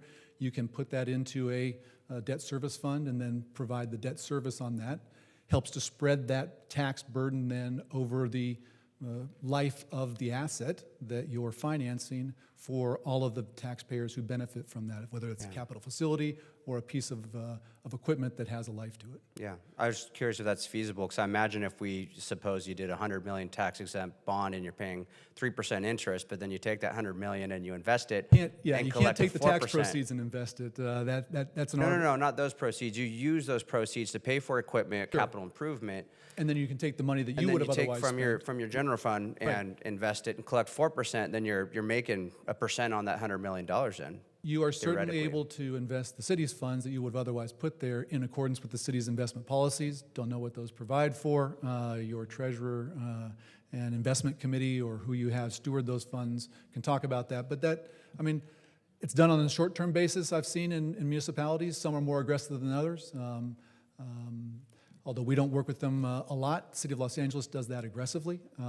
They've got some big issuances and they have a lot of reserves set aside that they would otherwise put towards the kinds of improvements that they need. And they're pretty aggressive with at least a portion of their reserves where they're looking to get returns that exceed what they, especially during low low rate periods, which we saw previously, great opportunity in the last 4 years. Rate environment going forward, well, that's... In our particular situation, David, maybe that would be a question for you. Would we be able to do that with general funds? Take general funds and invest it, collect a higher interest rate, and then use a tax-exempt bond maybe to pay off like for capital projects or for equipment? Well, part of the challenge you have that we've talked about on this chart is you've got negative deficits going on. And so you're using up your existing cash that's right now is going into investments and using it to cover your expenditures going forward.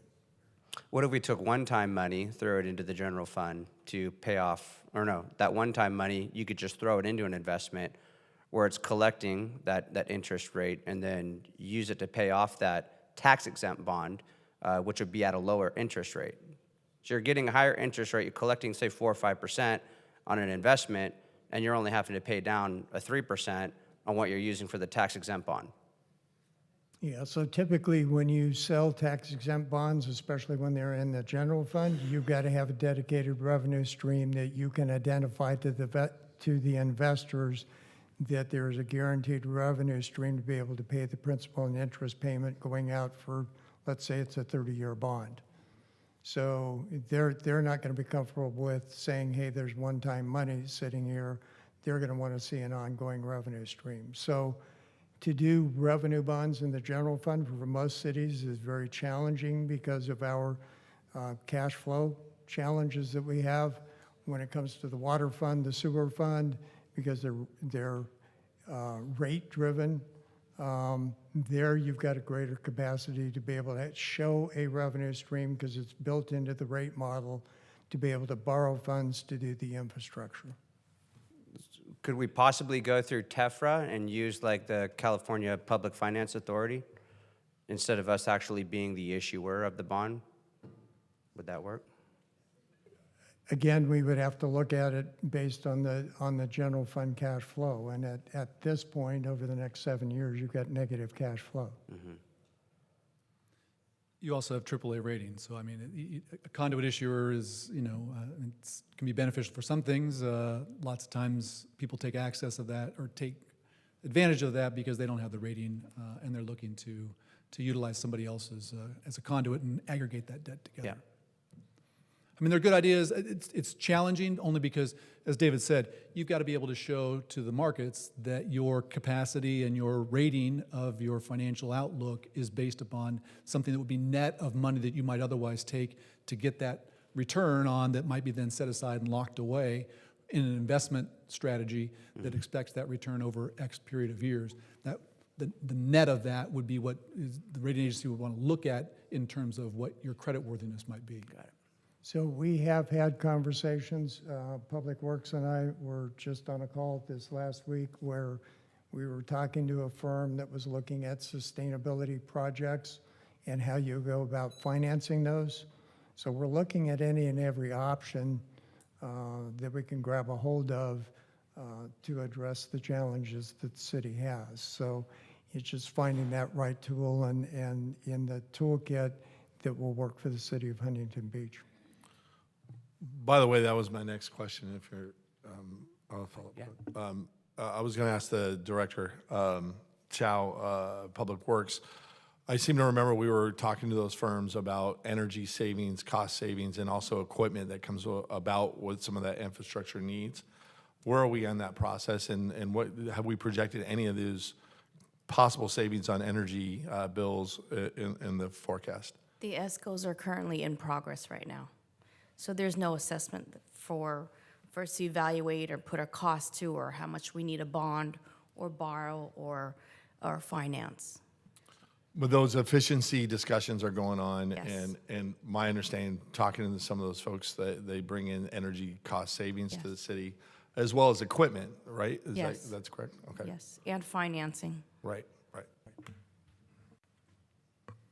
Sir, on slide 10, the 30 inputs, they're not all shown. The top end is 1 through 11, the bottom end is 20 through 30, but is there a total of 30 inputs on this model? Oh, no, this is the roll-up slide.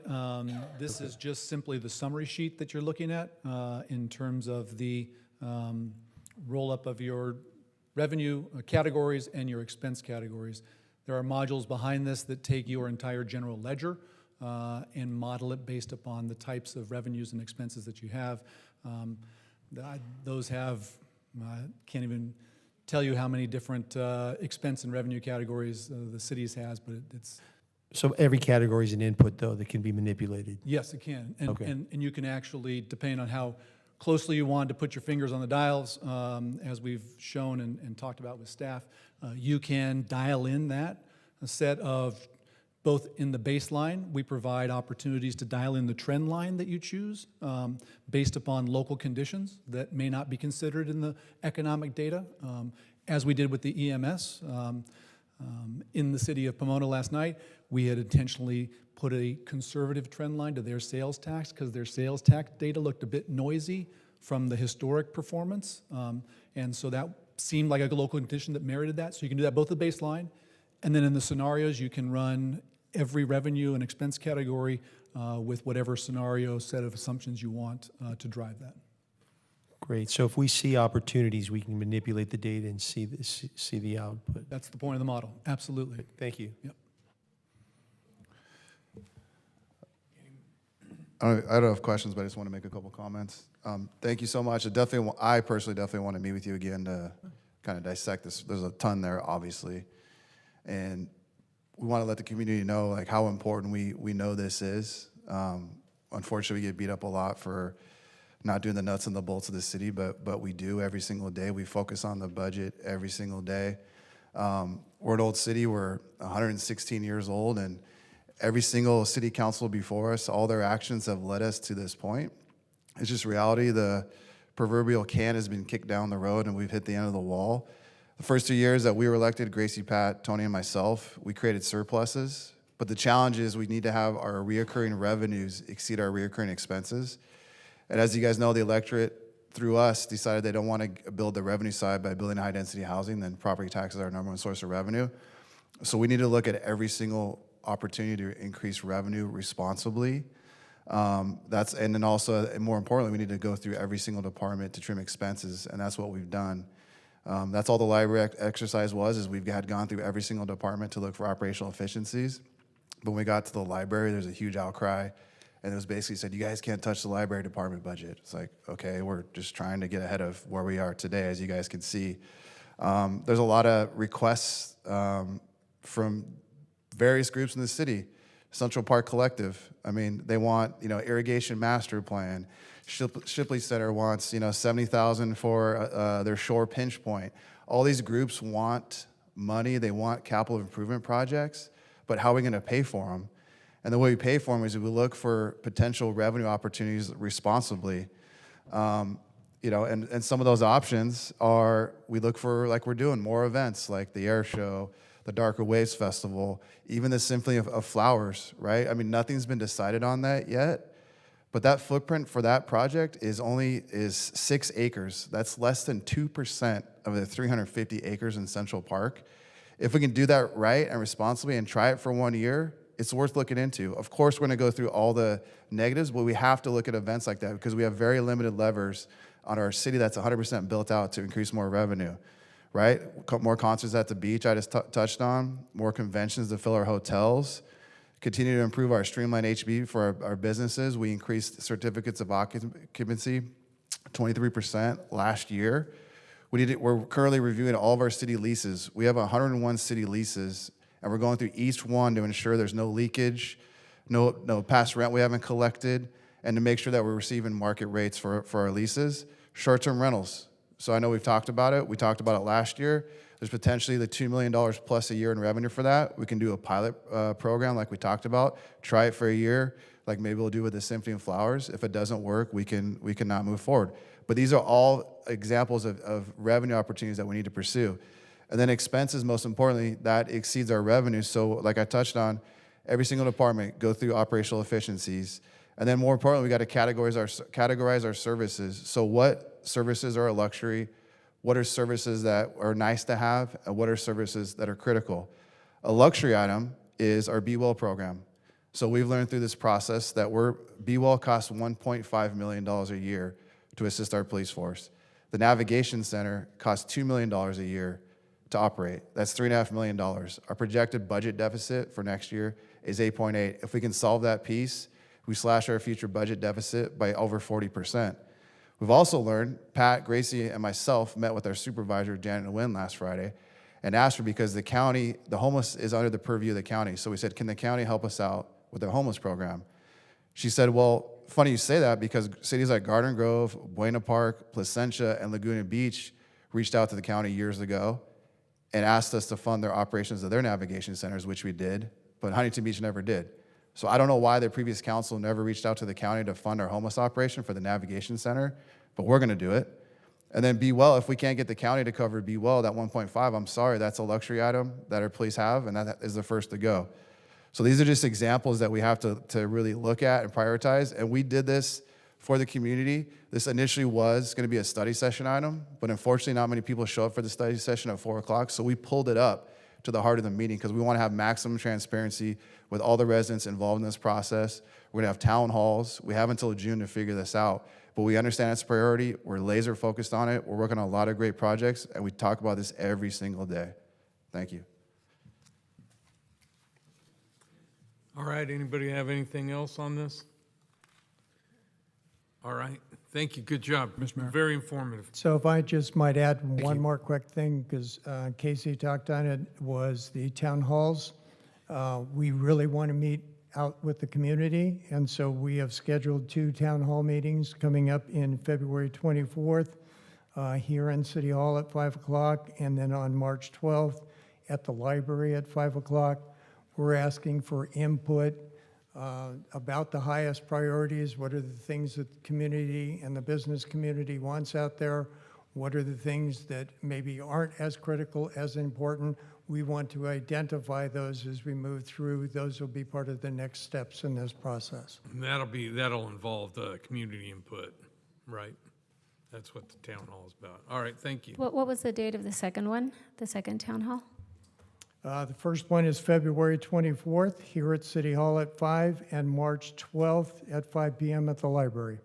Thank you. Okay.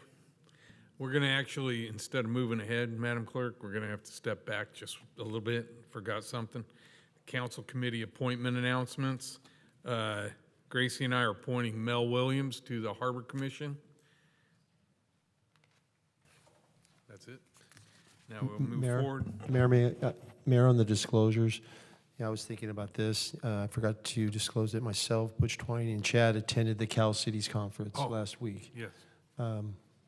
Yeah, Wednesday, Thursday, Friday. Great, thank you. All right, we're going to move on to the consent calendar. Does anybody have anything to pull? I have something very, very quick on number 11. I'd like to move the remainder of the consent calendar. All right, Second. that would be 10, 12, 13, 14. Madam Clerk, can you call the roll? Yes, I'll call the roll. Councilman Twining? Yes.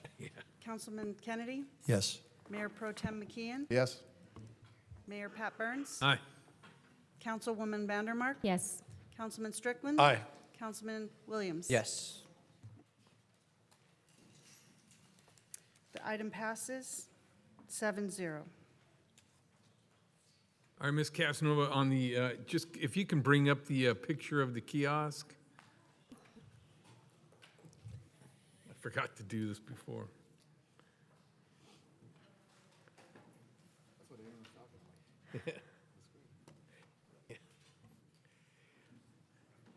I read the contract and it says the kiosk inside, nothing outside. And I'm just wondering, what is that thing, that board right next to that light pole? Is that part of the kiosk? Is that?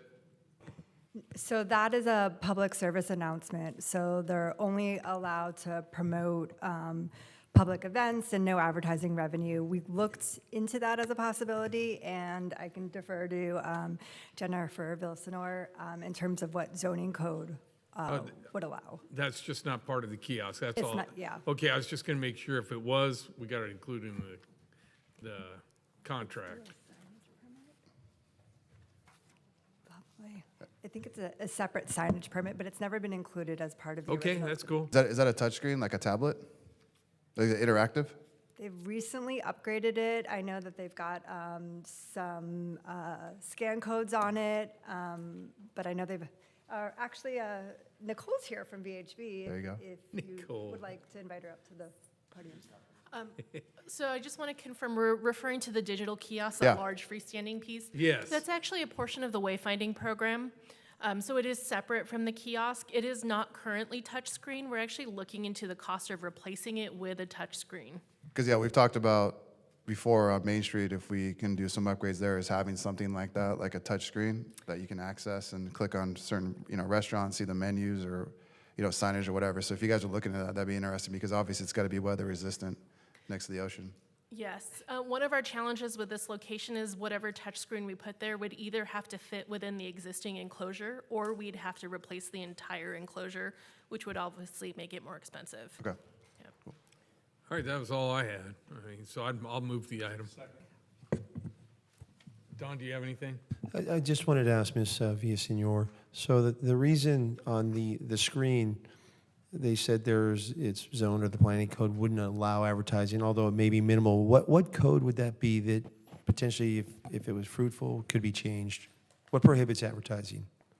So off-site advertising is prohibited in the zoning code, so it would be, if the council wanted to direct changes to that, it would be changing the city sign code. I'm sorry, the door To slot. allow off-site advertising, the city sign code. Okay, the city sign code, all in for all signs, not just Well, I would imagine that if we were going to look at it, we would probably look at what areas we wanted to allow this and what areas we wanted to maintain with the current sign code. We would do that evaluation as part of any direction by the council. Okay, thanks. All right, we've had a first and a second. Call the roll, please. Councilman Twining, Yes. Councilman Kennedy, Yes. Mayor Pro Tem McKeon. Yes. Mayor Pat Burns, Aye. Councilwoman Vandermark, Yes. Councilman Strickland. Aye. Councilman Williams. Yes. Item passes 7-0. Okay, we'll move on to item 15, the public hearing. Thank you, Mayor and City Council. David Kane will provide a short staff report and to move on. Yep. Good evening, Mayor and City Council members.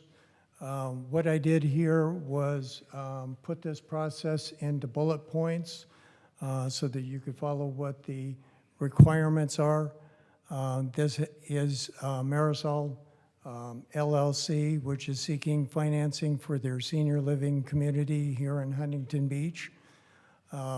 This process requires a public hearing, but prior to that, we did have a study session back on January 21st to discuss this project in more detail.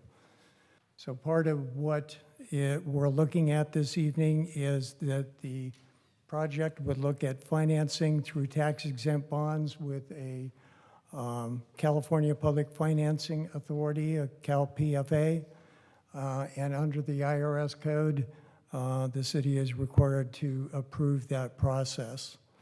So this evening, we are holding a public hearing, what we call a TEFRA hearing, which is the Tax Equity and Financial Responsibility Act, and approve a resolution authorizing the CalPFA issue tax-exempt bonds on behalf of the developer.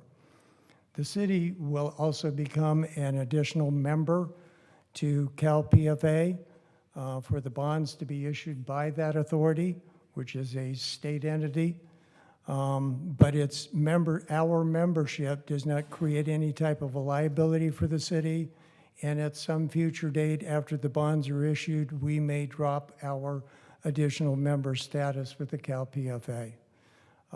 The joint authority is made up of a variety of cities out there and help finance some of the senior living projects and other types of projects out there.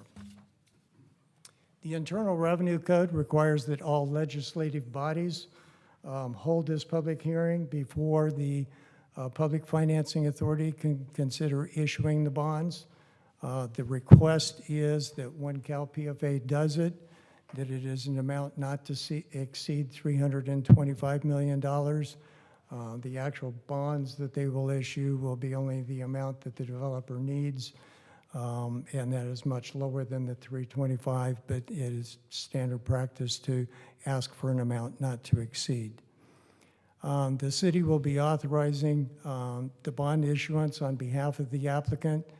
And what's really important to understand is we have no liability, we have no obligation related to the facility and/or the bonds. We are not a party to the bonds themselves.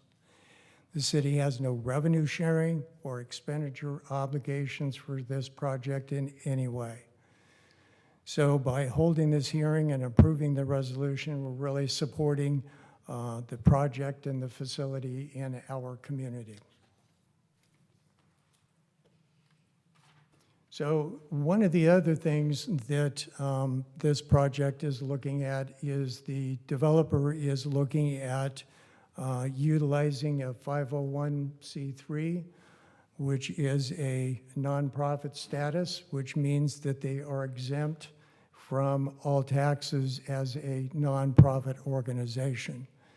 So one of the things that the developer has offered to do in the case of the city of Huntington Beach for allowing us to go through this project with them is that they will make payments back to the city in lieu of property taxes or other related taxes, making the city whole on those on a go-forward basis. So in order to do that, we actually enter into what is called a pilot agreement, which is a payment in lieu of tax agreement that formalizes that process. So this is not something that is required by the developer, but the developer has offered it on behalf of the city so that we don't lose any of those property taxes coming into the city related to their project. The pilot agreement has been reviewed both by the city attorney's office as well as our own special counsel to the city. And again, it does not contain any obligations for the city. So both the joint powers agreement with Cal JPA and the pilot agreement must be approved by city council resolution. We're actually going to plan on bringing that back at the next meeting, February 18th. So I wanted to add just a couple of other slides in here to really talk about what is the exposure for the city for going through this process, and understand that providing any finance related to the city, we have no obligation. The approving the application or the request of anything in connection with any planning approval, permit, or action necessary with respect to the project. We don't have any obligation to make any contribution to or advance any funds to the authority or to the borrower, and we just have membership in the JPA. This is pulled out of an opinion letter that was provided to us.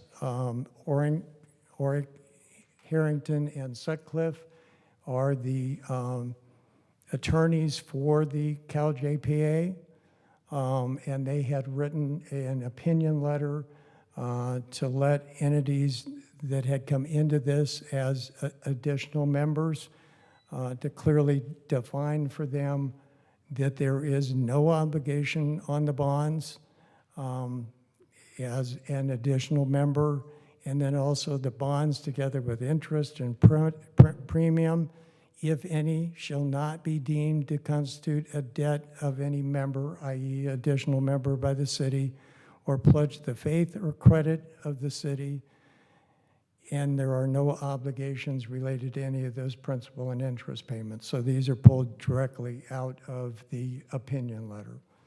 So with that, it's our recommendation that you open and conduct a TEFRA hearing, take public input, and then our recommendation is that you then continue the public hearing to a date certain, which would be February 18th, 2025. We also have a representative from the developer here this evening, along with our special counsel that are available to answer any questions that you may have. All right, thank you. Before we open the public hearing, though, council members, we'll open it up to questions if we have any. I just want to comment that absolutely all money issued to bonds will go to this project.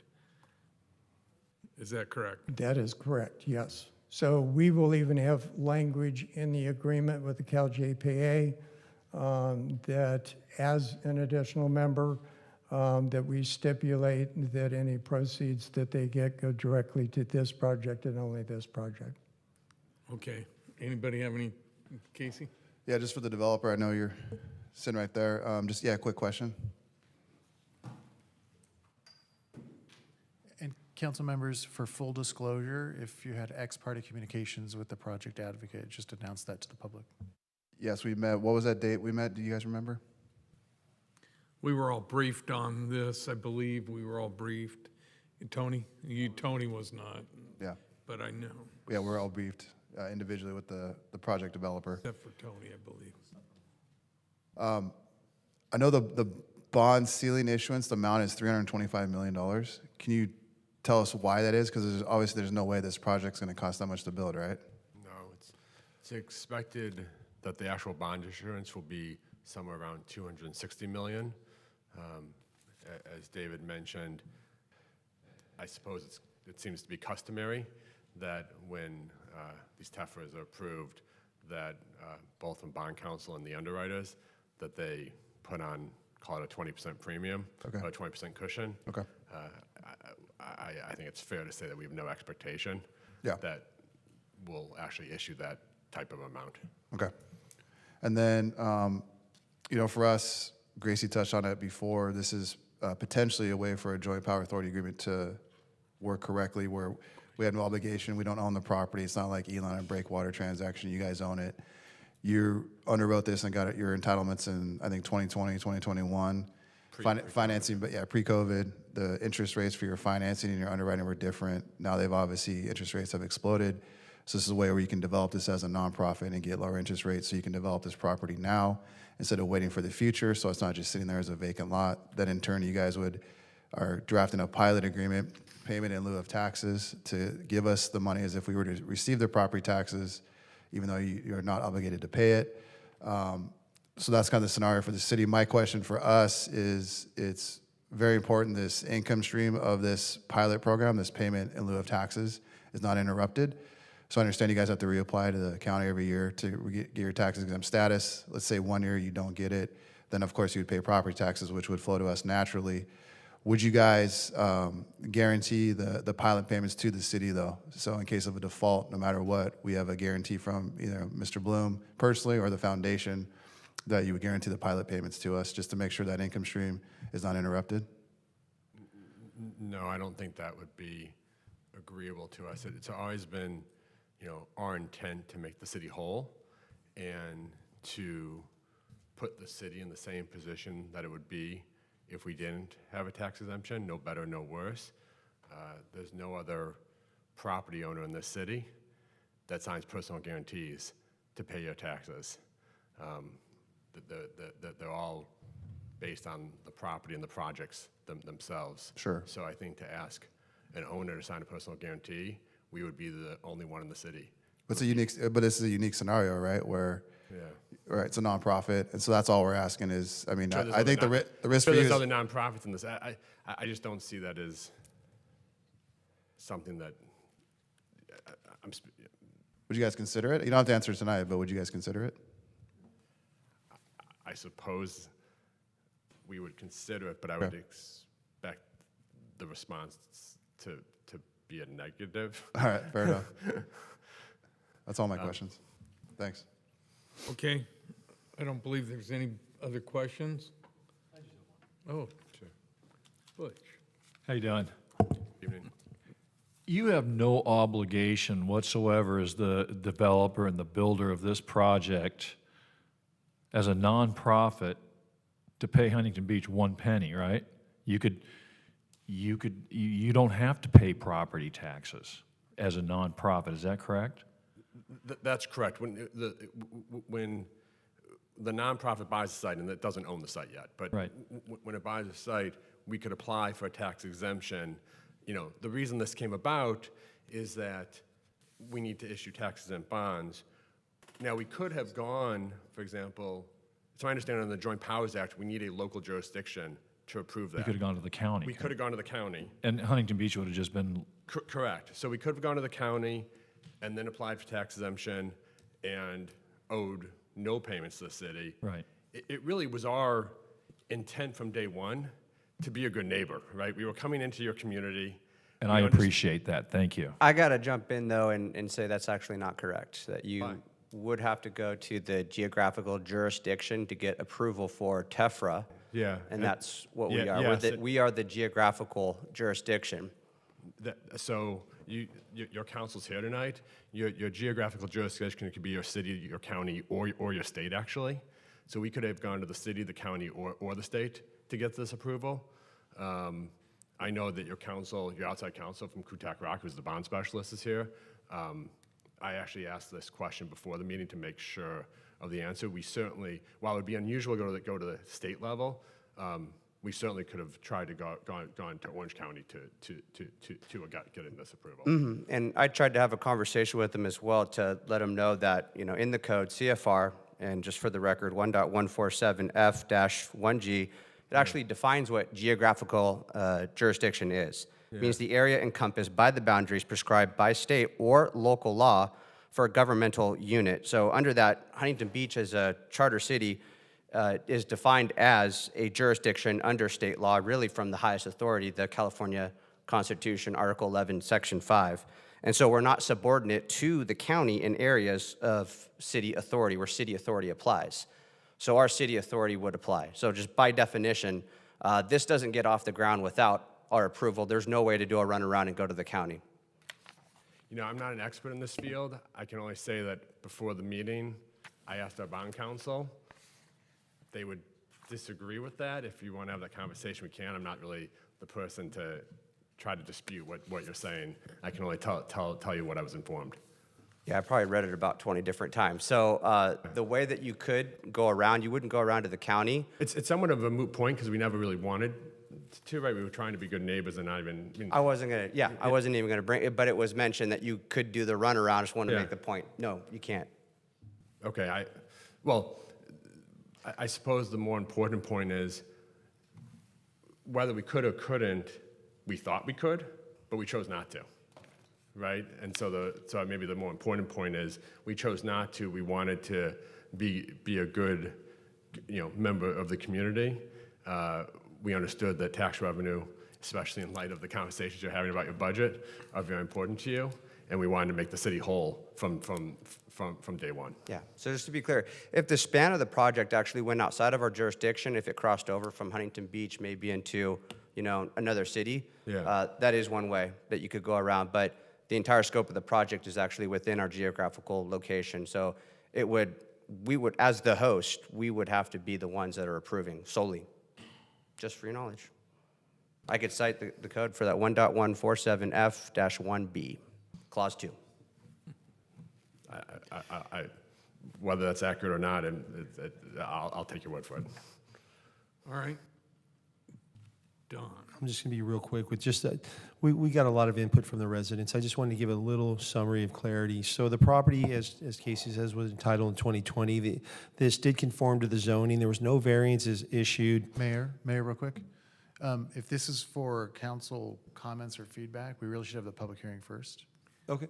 I'm just going by the order of The questions by council, then yeah, public no. hearing, then comments. Oh, then comments. All right, the questions and comments. All right, clerk, can you please open the public hearing? And do you have anybody to speak? Yes, Mayor, we have one speaker signed up. All right, then before they speak, individuals wishing to provide a comment on this item scheduled for public hearing may do so by filling out a request to speak form delivered to the city clerk. All speakers are encouraged but not required to identify themselves by name. Each speaker may have up to 3 minutes unless the volume of speakers warrants reducing the time allowance. We'll allow the speaker 3 minutes. Thank you. I'm Charlie Jackson, a 23-year resident of Huntington Beach. I'm not speaking in favor or against this. This just reminds me of the Measure U and the lawn breakwater financing. Some of you have said that it should have been voted on by the residents, and that's the spirit of Measure U, to require a vote by the people. So I'm just wondering why no vote for this and why it's needed for this senior facility and not other ones.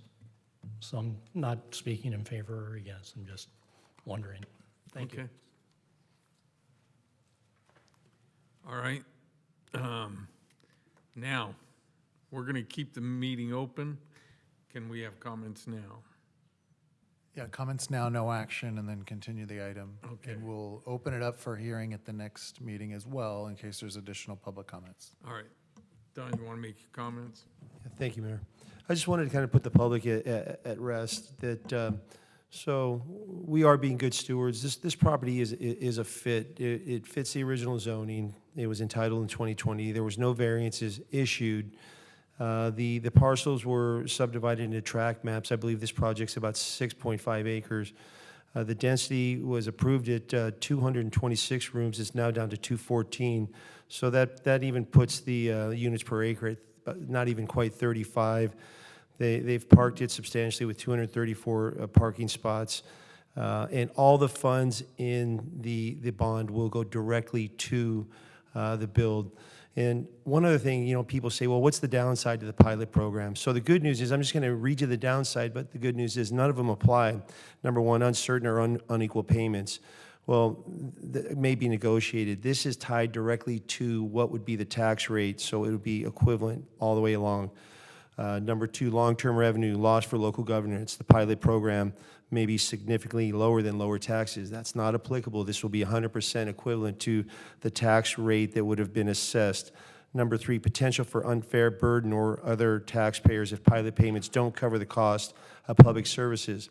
That's not applicable because that would say the property taxes wouldn't cover the cost. So we are getting the dollar for dollar equivalent. Number four, lack of transparency or public input. Well, we're here, we're wide open, the public has a chance to speak, and everything is favorable. Number five, limited adjustability over time. Unlike property taxes, which naturally increase, pilot agreements lock a fixed payment in for decades. In this case, that's not the case. This will be a fluid and dynamic payment that will mirror the assessed tax rates on an annual basis. Legal and political challenges. In this case, there doesn't look to be any reason for dispute. So I believe that the downsides listed being non-applicable and the fact that this project is a fit, and yes, we campaigned against the high density, but this is a good project. It's a good opportunity for the city, and personally, I can't believe I'm saying it, but thank you for the opportunity to, the term make the city whole got pushed out of whack.